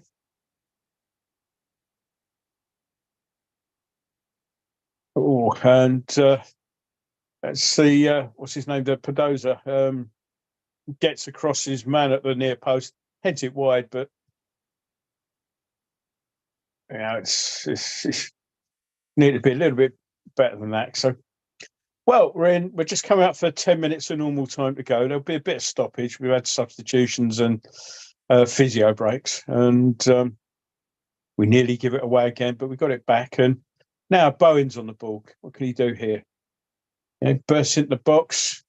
Antonio plays it back. Lovely. I think he tried to cross it in, but that's far too close to the keeper.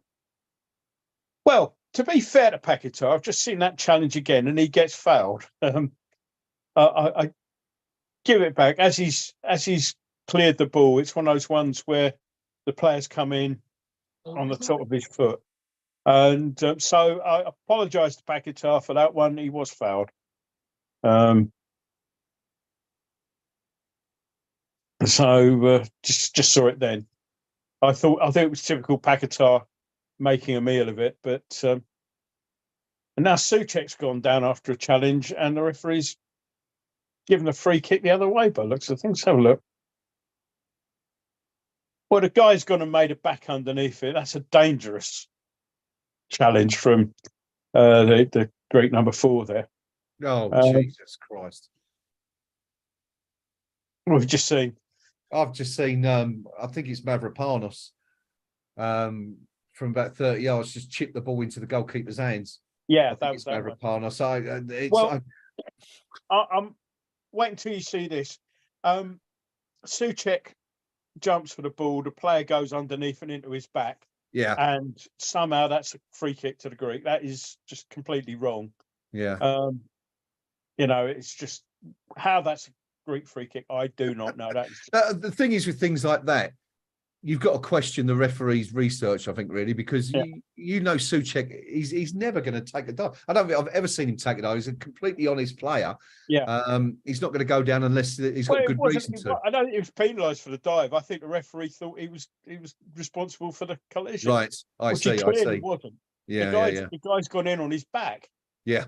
Yeah, he's completely oblivious to the guy's presence.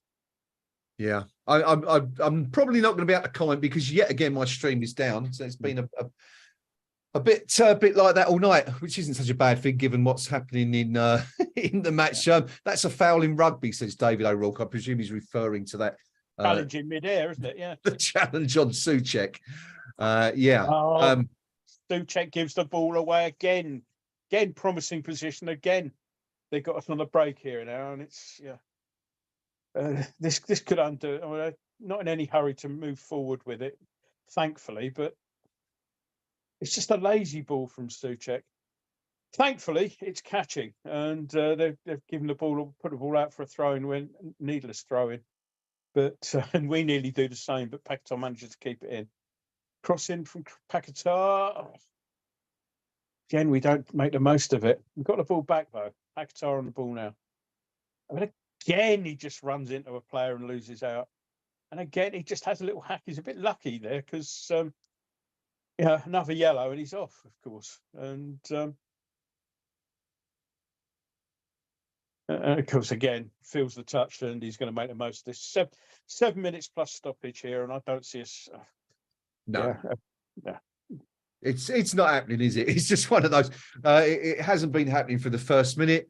Whether or not West Ham haven't approached this in the right manner, I don't know. Whether we've just been caught by a couple of sucker punches, but I think this one's gone.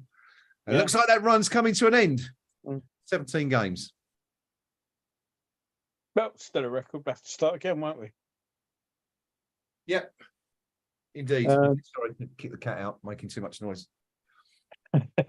You want to be careful how you say that. What with Zuma and everything. Yes, yes. Now, Souček's now been punished again for basically What's winning the going on ball here? in the air.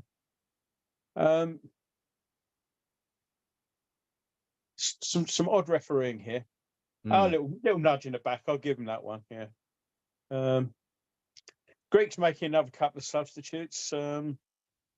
Podence is being given the hurry up by Alvarez and doesn't like it, and he's turned around and because Podence was presumably taking far too much time to get off, which he clearly was. He's being replaced by Solbakken. Where do we know him from? I'm going to say that's a familiar name, isn't it? That's someone who's played in the Premier League. Yeah. Leicester, maybe somewhere like that. Yeah. And Not sure. Alexandropoulos is off the slightly easier to pronounce Mazouras.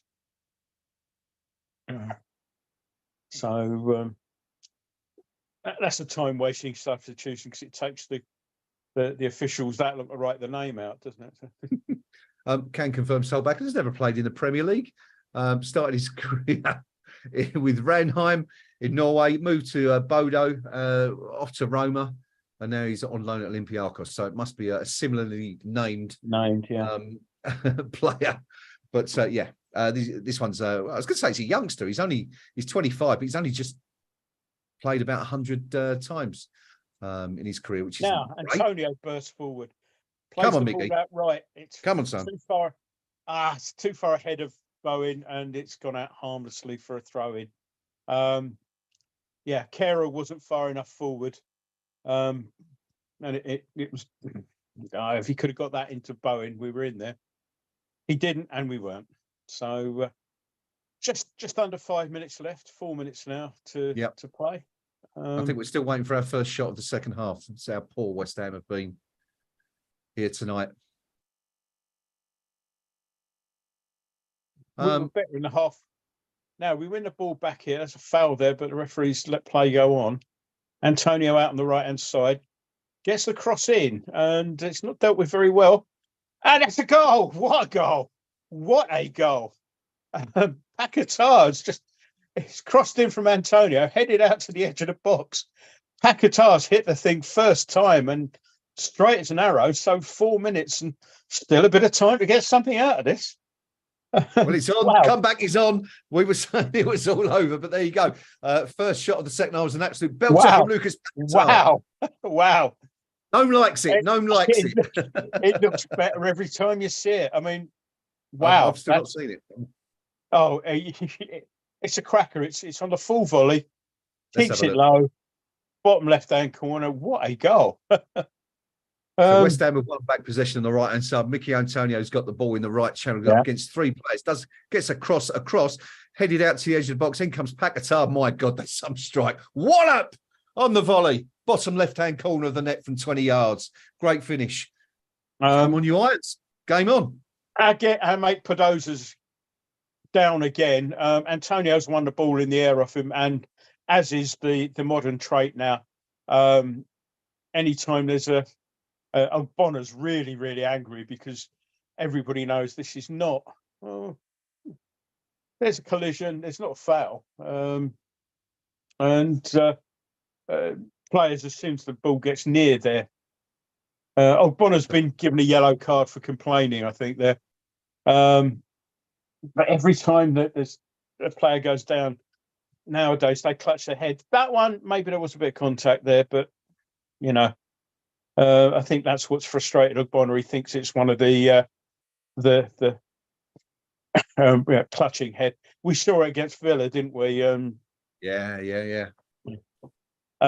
Carragher apparently did his nut on Sky about it, didn't he? When we were watching the game, I had the thing turned down, but which is ironic because I think his beloved Virgil van Dijk's one of the main exponents of that. When the ball's half cleared in the box, you'll see him.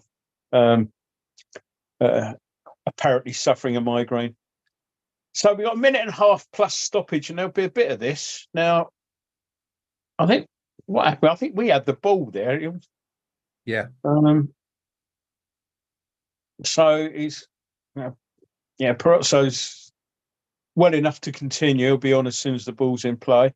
What are we thinking about added on time? No, what's the 8 substitutes? So that's 4. You would presume 5 or 6 maybe.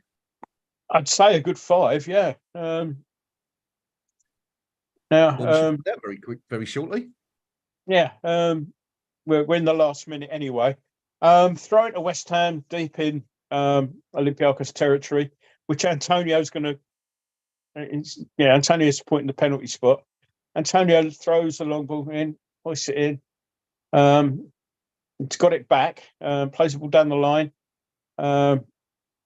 Emerson tries to get the ball down the line, but doesn't do so. The Greeks are now getting a little bit panicky and clear it out for a throw in, which is taken halfway, and West Ham build again from the back. So we'll see the board in a minute. Ball played into the box, but again headed clear. Emerson gets the ball back though. Player goes down, not got the foul, so he's not as injured as he thought he was, and gets up again. Cornet then loses the ball, but we get it back. So don't lose it there though. Again, Olympiacos on the breakdown, and they've got the ball deep in West Ham territory. It's going to the corner flag at the moment. 8 minutes of stoppage. So we weren't expecting that, were we? Well, it's not wrong, but I was erring on the side of not getting what it deserves. Now West Ham win the ball back, give it away again. Olympiacos, Antonio fouls, but it's play on. Advantage played. Now we've got to close this down on the edge of the box again. And shot goes in. It's only a couple of feet wide. We're just coming up for 1 minute, and Fortunos rather, who's got the shot in there, which is only a couple of feet wide. We'll see it better from this angle. A couple of feet wide. I think Ariel had it covered. Yeah. He's asking to come off by looking at things. Now we go forward. Ball played diagonal towards the edge of the box. Antonio turns to the edge of the box, plays the ball back. Bowen tries to find. I think that's corner out left, but we win the ball back. Now Emerson. Ball out wide left to Cornet. Down the line to Emerson. Play back to Cornet. Cornet plays the ball in the box. Bowen gets the turn on. Antonio can't quite turn enough. Can't get the ball back, and it's Larrap down the pitch. We're turning the screw now. Yeah. But that's a hopeful ball. We don't want those. We need to be more precise. Now we've lost out here, but we've got it back.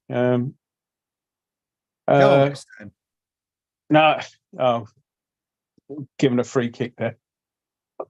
Bowen got the ball in nicely. Antonio tried to turn, but was falling backwards and couldn't quite lay it off. Bonner's given away the foul there. To the Greek lads, or the Greek, wherever he's from, his credit, he did try and play on. Again, they're delaying the restart here big time.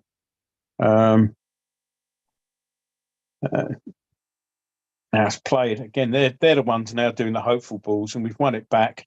What's that in here? A Greek lad fouls. Referee stops the game when we've got advantage. Should have basically played the advantage there and then booked a guy. Number 19 on our number 19. He's gone and kicked him. Now, balls, while I was re-showing that, the ball's played into the box, but the keeper comes to collect and collects and then goes down onto the ground as usual. They've got another substitution they're about to make as soon as the ball goes dead. That's annoying that when you had the advantage and you basically book the player next stoppage point. So once again, time beginning to run out for West Ham, but still a few minutes to go. Just over 4 minutes left here of the added 8 minutes added on at the end of the game. West Ham trading by 2-1, but still a glimmer of hope. Not out of it yet. So that unbeaten record, hanging on in there. Right. No, the West Ham try to play the thing, and the Greeks make the substitution. So we've got to take it all the way back. Scarpa is coming on for El Kabi. And is there another one? Just seen Jovetic lining up. Fortunos, who got the opening goal, is coming off for.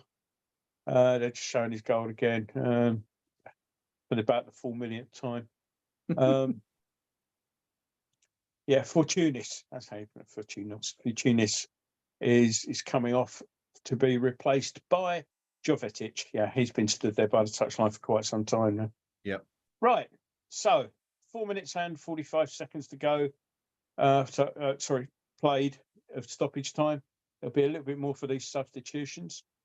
Ball play. Oh, well, that's well played there by I think Dinos there, because he was left sold short. Still got the ball, goes forward. He's not sure where he's going there, but got the ball back now. Chipped along to the left to Cornet, who tries to control it, doesn't bring it under control, and it's a little nudge on him, but go out for a goal kick, which Queenie will take his time, get the ball back into the 6-yard box.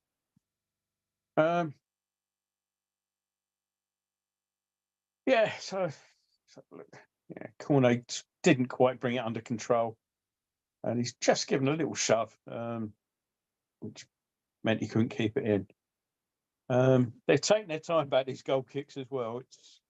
I've described it, and it still hasn't been taken, and it has now. Hey. We're kind of into the realms of last chance saloon now, I think, for West Ham. If we can create one more chance. 2 minutes of stoppage plus whatever he adds on for the substitutions now. So we could do a corner right now. I think that'd be handy. Again, it's a bit of Hail Mary passes are going forward, really. Now, Bone brings the ball under control in the box, but can't keep it under control, and they'll bring it away. But the Greeks aren't holding on to it now. It's a little bit like us earlier on, and we go back again. Turning the screw. Paquetá crosses the ball, and come on. Souček gets on the header, but can't get it down. And nice cross with the outside the boot there from Paquetá. But yeah, I mean, Souček gets under it, and it sails harmlessly over.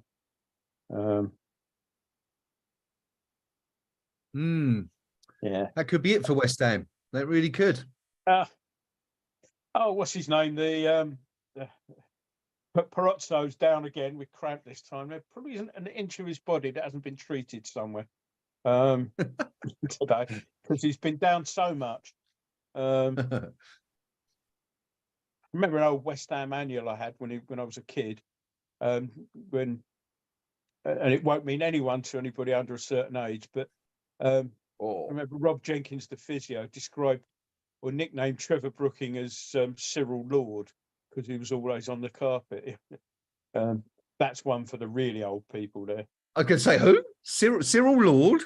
Cyril Lord were a big carpet manufacturers in the 50s and 60s. They're always on the telly advertising. Oh, right. I get it now. I get it. We've got we're in stoppage time, added not stoppage time now. So we've won the throw in. So it's going to be sort of get the thing up there quick. Get it in the box. Get everyone up there. And what's happening here? Referee's got a card out. I was showing a card to somebody on the bench. He's shown. I don't know if it's a player who's been subbed or a sub, but he's shown a card there. I'm not sure what he's given there. I think Antonio's been penalised and looks completely and utterly gobsmacked because he's holding his head like this. What? Yeah. So, Clearly not impressed. anyway, whatever reason, it's a free kick's been given. They play it down towards the corner, but it's still retaining possession. We've got it back, and there's the final whistle. That's a big disappointment for me because I don't think they were that great. They played well, but I thought, that I think we'll have them next week or week after, whenever it is. 2 weeks, isn't it? Well, yeah, that's. I suppose that's the good news. We this fixture is played again. It's in 2 weeks' time, so West Ham will have an immediate chance to gain revenge. But the long-running unbeaten European record is over. West Ham finally succumbing to defeat for the first time since losing to Frankfurt in the semi-final of the Europa League 2 seasons ago here in Greece tonight. Both goals for the Greeks coming in at the first half. For Tunis opening the scoring with somewhat of a toe poke, we believe. Also took a slight deflection on its way through. That goal coming in the 33rd minute and then right on the stroke of half-time. In fact, in the first minute of added on time. At the end of the first half, a hopeful cross coming in for the right. Angelo Ogbonna sticking out a foot, didn't need to do it, getting it horribly wrong, and the ball just skewing off the outside of his foot into the top right-hand corner of the net with Alphonse Areola, a passenger, just watching it and asking why he did it. West Ham didn't respond, didn't react, made a number of substitutions. No, none of them really made an impact until the 87th minute when. A cross from the right was headed out only as far as the edge of the box. Lucas Paquetá coming in like a steam train, called it beautifully on the volley into the bottom left-hand corner to make it 2-1 and give West Ham some hope. There was further hope when the referee announced that we was going to have 8 minutes added on, but West Ham just didn't really make anything of it. And it's not been a good week for the Hammers. No, that's 6 goals conceded, 2 scored. Sum up, if you can, briefly what you saw tonight. First half, second team gave the ball away too much. Second half, first team gave the ball away too much. Really, really, really disappointing. Because I think on if we're playing up to the levels that we usually play, that one's there to win. And we didn't. I mean, when we scored, we didn't look like scoring. I mean, it did come out of the blue. Fantastic goal, and it was only then that we seemed to wake up. Yeah. That was 3 minutes to go, and suddenly, we might have something there. And we really pressed forward. Now, if we'd done that from day one, minute one, But I'm just seeing the Paquetá goal again. Wow, beautiful strike. But to be fair, I mean, as we said, he was essentially a passenger, wasn't he? Since entering the fray in the 65th minute, just not involved at all. And then pulling that one out of the air, it's just frustrating because you know what he's capable of. Yeah. But I think there's too many players who just didn't really. I wouldn't necessarily say put in enough effort, but perhaps didn't give 100%. Maybe there's a few 99%ers out there, and of course that that small lack of effort can make such a difference. The goals, the first goal, you seem to think that we should have closed Fortunis down a little bit earlier. Yeah, definitely. We saw it again later on in the game, where I think it's a couple of times where instead of actually sort of steaming out and making it difficult for the player on the ball on the edge of the box. I mean, there's one point where Souček sort of just hung back. The shot came in, he just waved the lazy leg at it. Yeah, and this is basic stuff. Sunday league defenders will be closed. Shouting at the players in front of him, close him down, and it's the basics, really, isn't it? Yeah, absolutely. Second goal, Nome, pretty obvious where the culpability lies there on that one. I think it's a bit of a brain fart from our veteran Italian, I think there. Yeah. I mean, what can you say about it? I mean, ball comes in, he just sort of slices it past Areola, who probably would have made the save without intervention quite comfortably. Yeah, I think I'd like to see that again, because I'm not even sure it was on, if it was on target. It was certainly swinging towards the right-hand post, wasn't it? But it'd be nice to kind of ascertain whether or not it was goal-bound and whether Ogbonna did, was right to think he had to take a hack at it, or at least get something on it. Defender, I mean, if in doubt, you go for it. You don't sort of, I mean, because it's one of those ones, again, corridor of uncertainty where if somebody runs across your path, it can put you off. But I don't suppose you can never really sort of have a dig at a defender for trying to play the ball in an uncertain case like that. But boy, do we wish we hadn't. Yeah, I guess the only question there really is whether or not there was a call from the goalkeeper, because if there was, certainly should have left it. If not, why not? You've got to be. I mean, Areola's in a great position there. He can see that there's no one coming in behind Ogbonna. I think we'd have to assume that Ogbonna didn't know that, and of course, why would he? Because he's looking at the ball. He's not seeing what's coming in behind him. But yeah, it's a little bit of a lack of discipline all round, really. And then, of course, we got the wonder goal, but it's just a question of too little, too late. Yeah, exactly.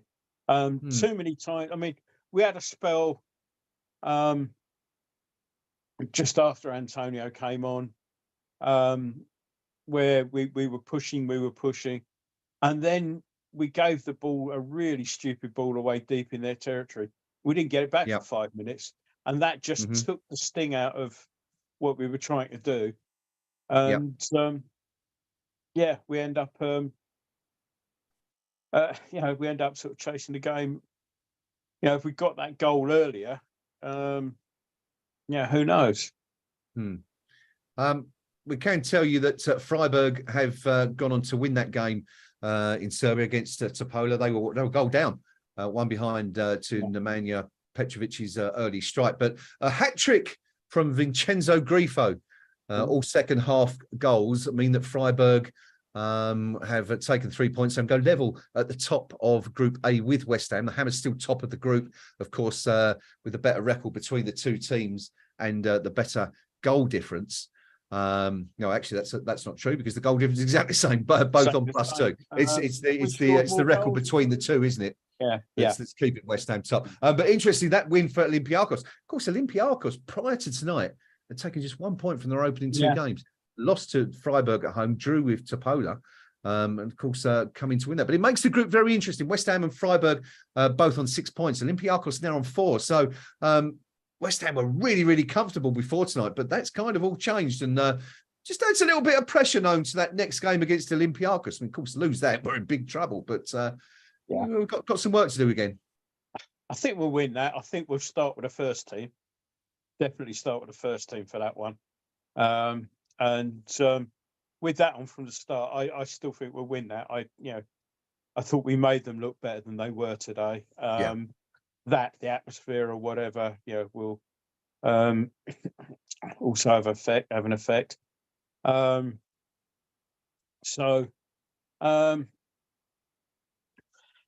Excuse me, sorry.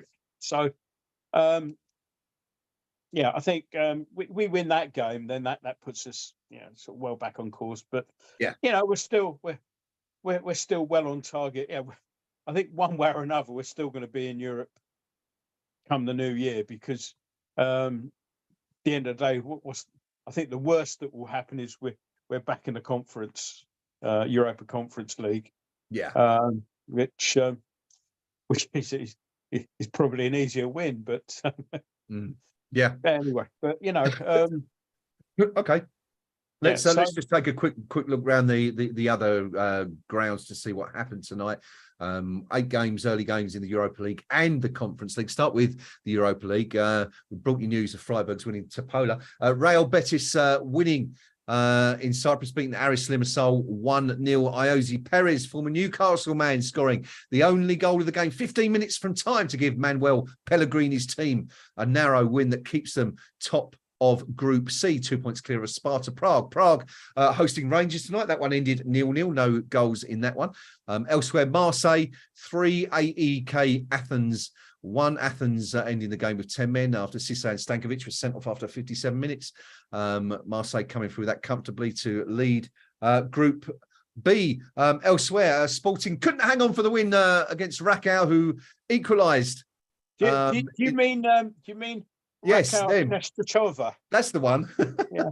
Bless you. Why are you avoiding the second word there? I've no idea. I'm trying to get the guy's name. The goal scorer. I think that's Fabian Piasecki, who scored their goal in the 79th minute to give them a win. Bear in mind they were playing against a Sporting team that had 10 men since the 8th minute. Victor Gyokeres sent off early on in that one. The other two teams in that particular group are Sturm Graz and Atalanta. Another interesting game.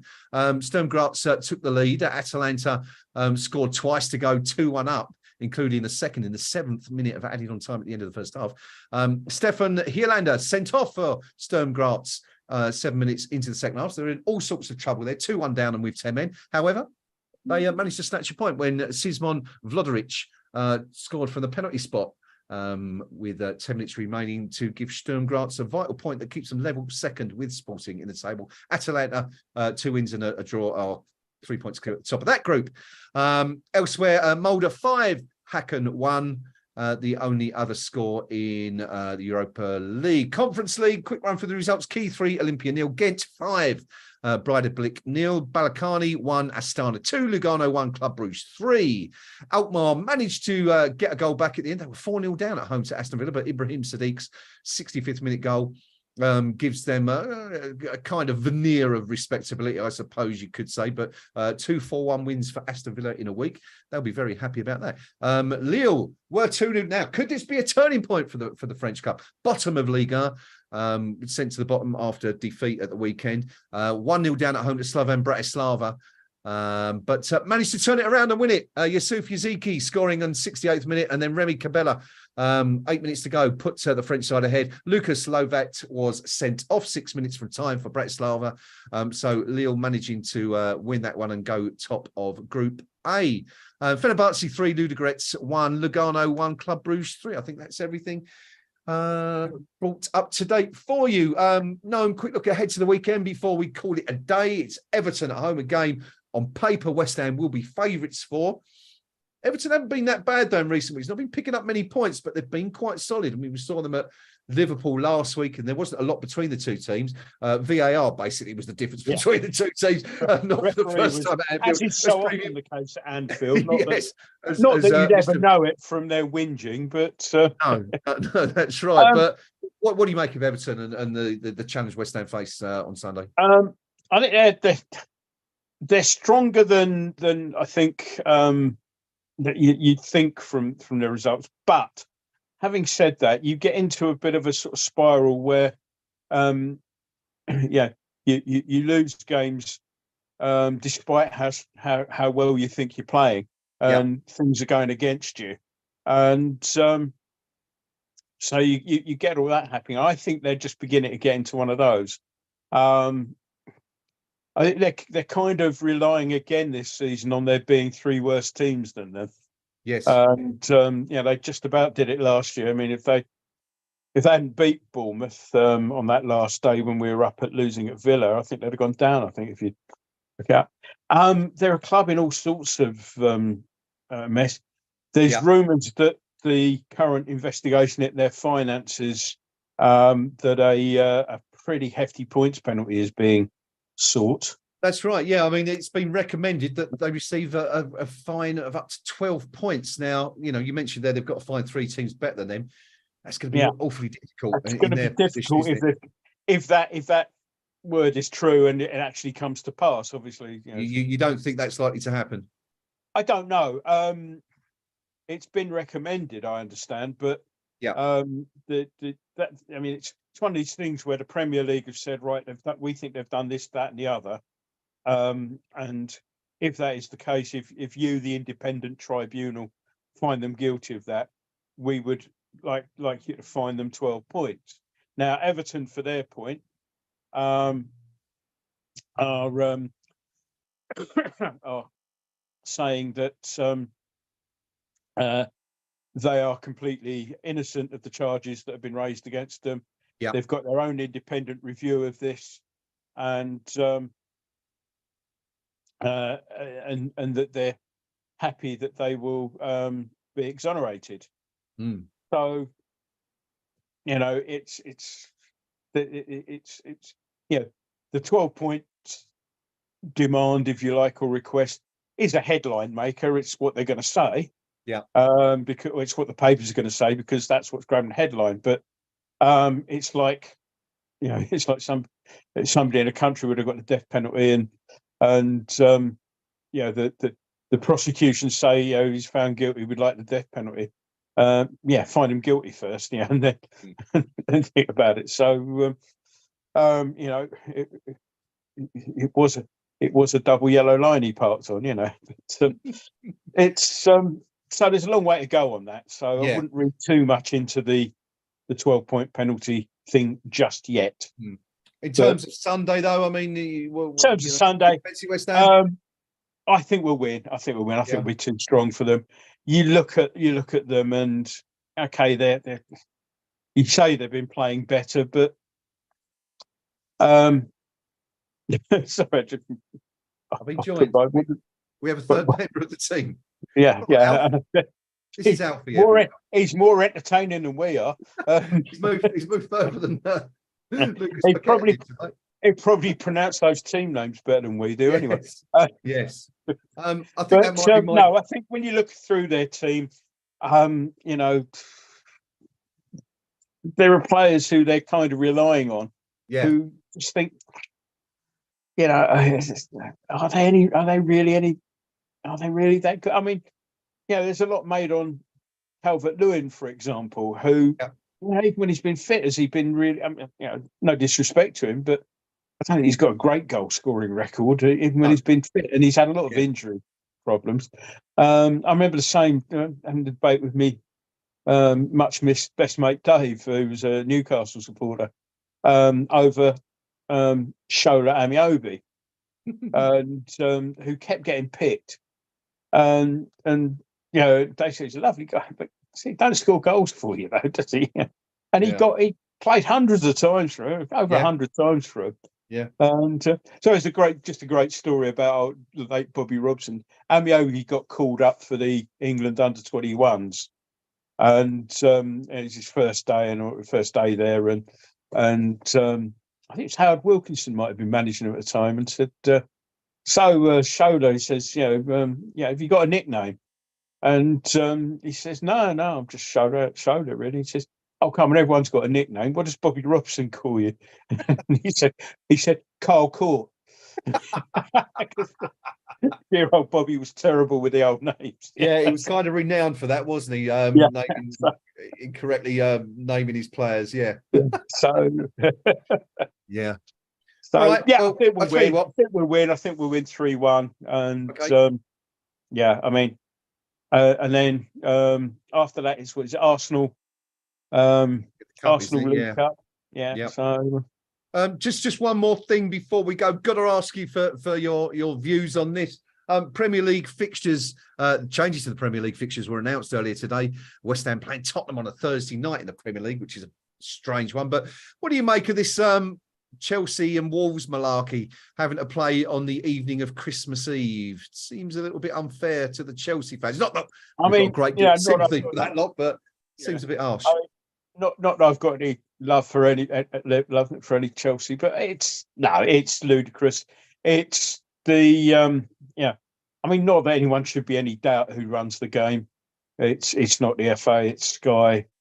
Sky say jump, the FA say how high. No, it's ludicrous. It's got the usual complete and utter contempt for the paying spectator. I mean, the problem, as I've said this before, I think financially it would be quite easy for most clubs to just survive on the TV money without letting anybody through the door. Now, we saw that during lockdown where we were able to clubs were more concerned about getting the game on and having cameras there, and that meant that they were getting paid. The money that likes of me and you pay when we go in is kind of icing on the cake. Yeah, but it's got that's where the income lies. So it's wrong. It's completely wrong.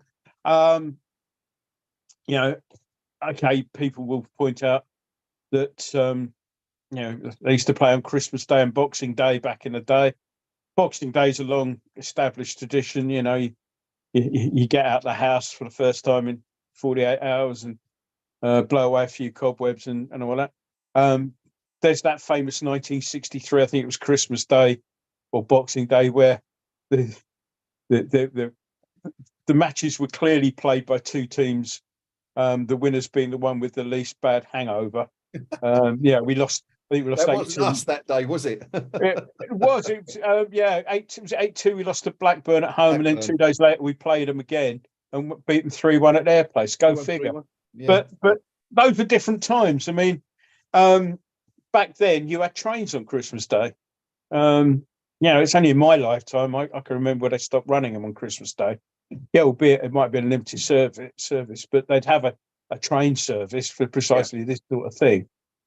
We don't have that now, and the trains will stop running. Most trains stop running early on Christmas Eve, and Chelsea are going to find themselves in Wolverhampton, trying to get home, and it's just ludicrous. It's absolutely no concern for the paying spectator at all, the travelling fan. But we ourselves have personally been witness to this for the last 20 years. When was it you were supposed to go and watch Newcastle?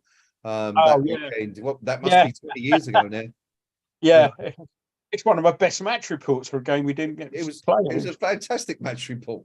It was. We ended up watching Whitley Bay play Billingham Synthonia in the Albright's Northern Premier League. That was even more annoying because I'd emailed Sky just before booking the flights. Yeah, and they said no, we've got no plans to cover this. Booked the flights. 48 hours later, we're covering it. Yeah. Cracking weekend, mind. Again, no recompense either. It's cost you one of Dave's finest weekends. Happier days. Yeah. Anyway, so, look, we're gonna leave it there. Not been a great week, is it, for West Ham? It's six, as I said, 6 goals conceded, 2 defeats.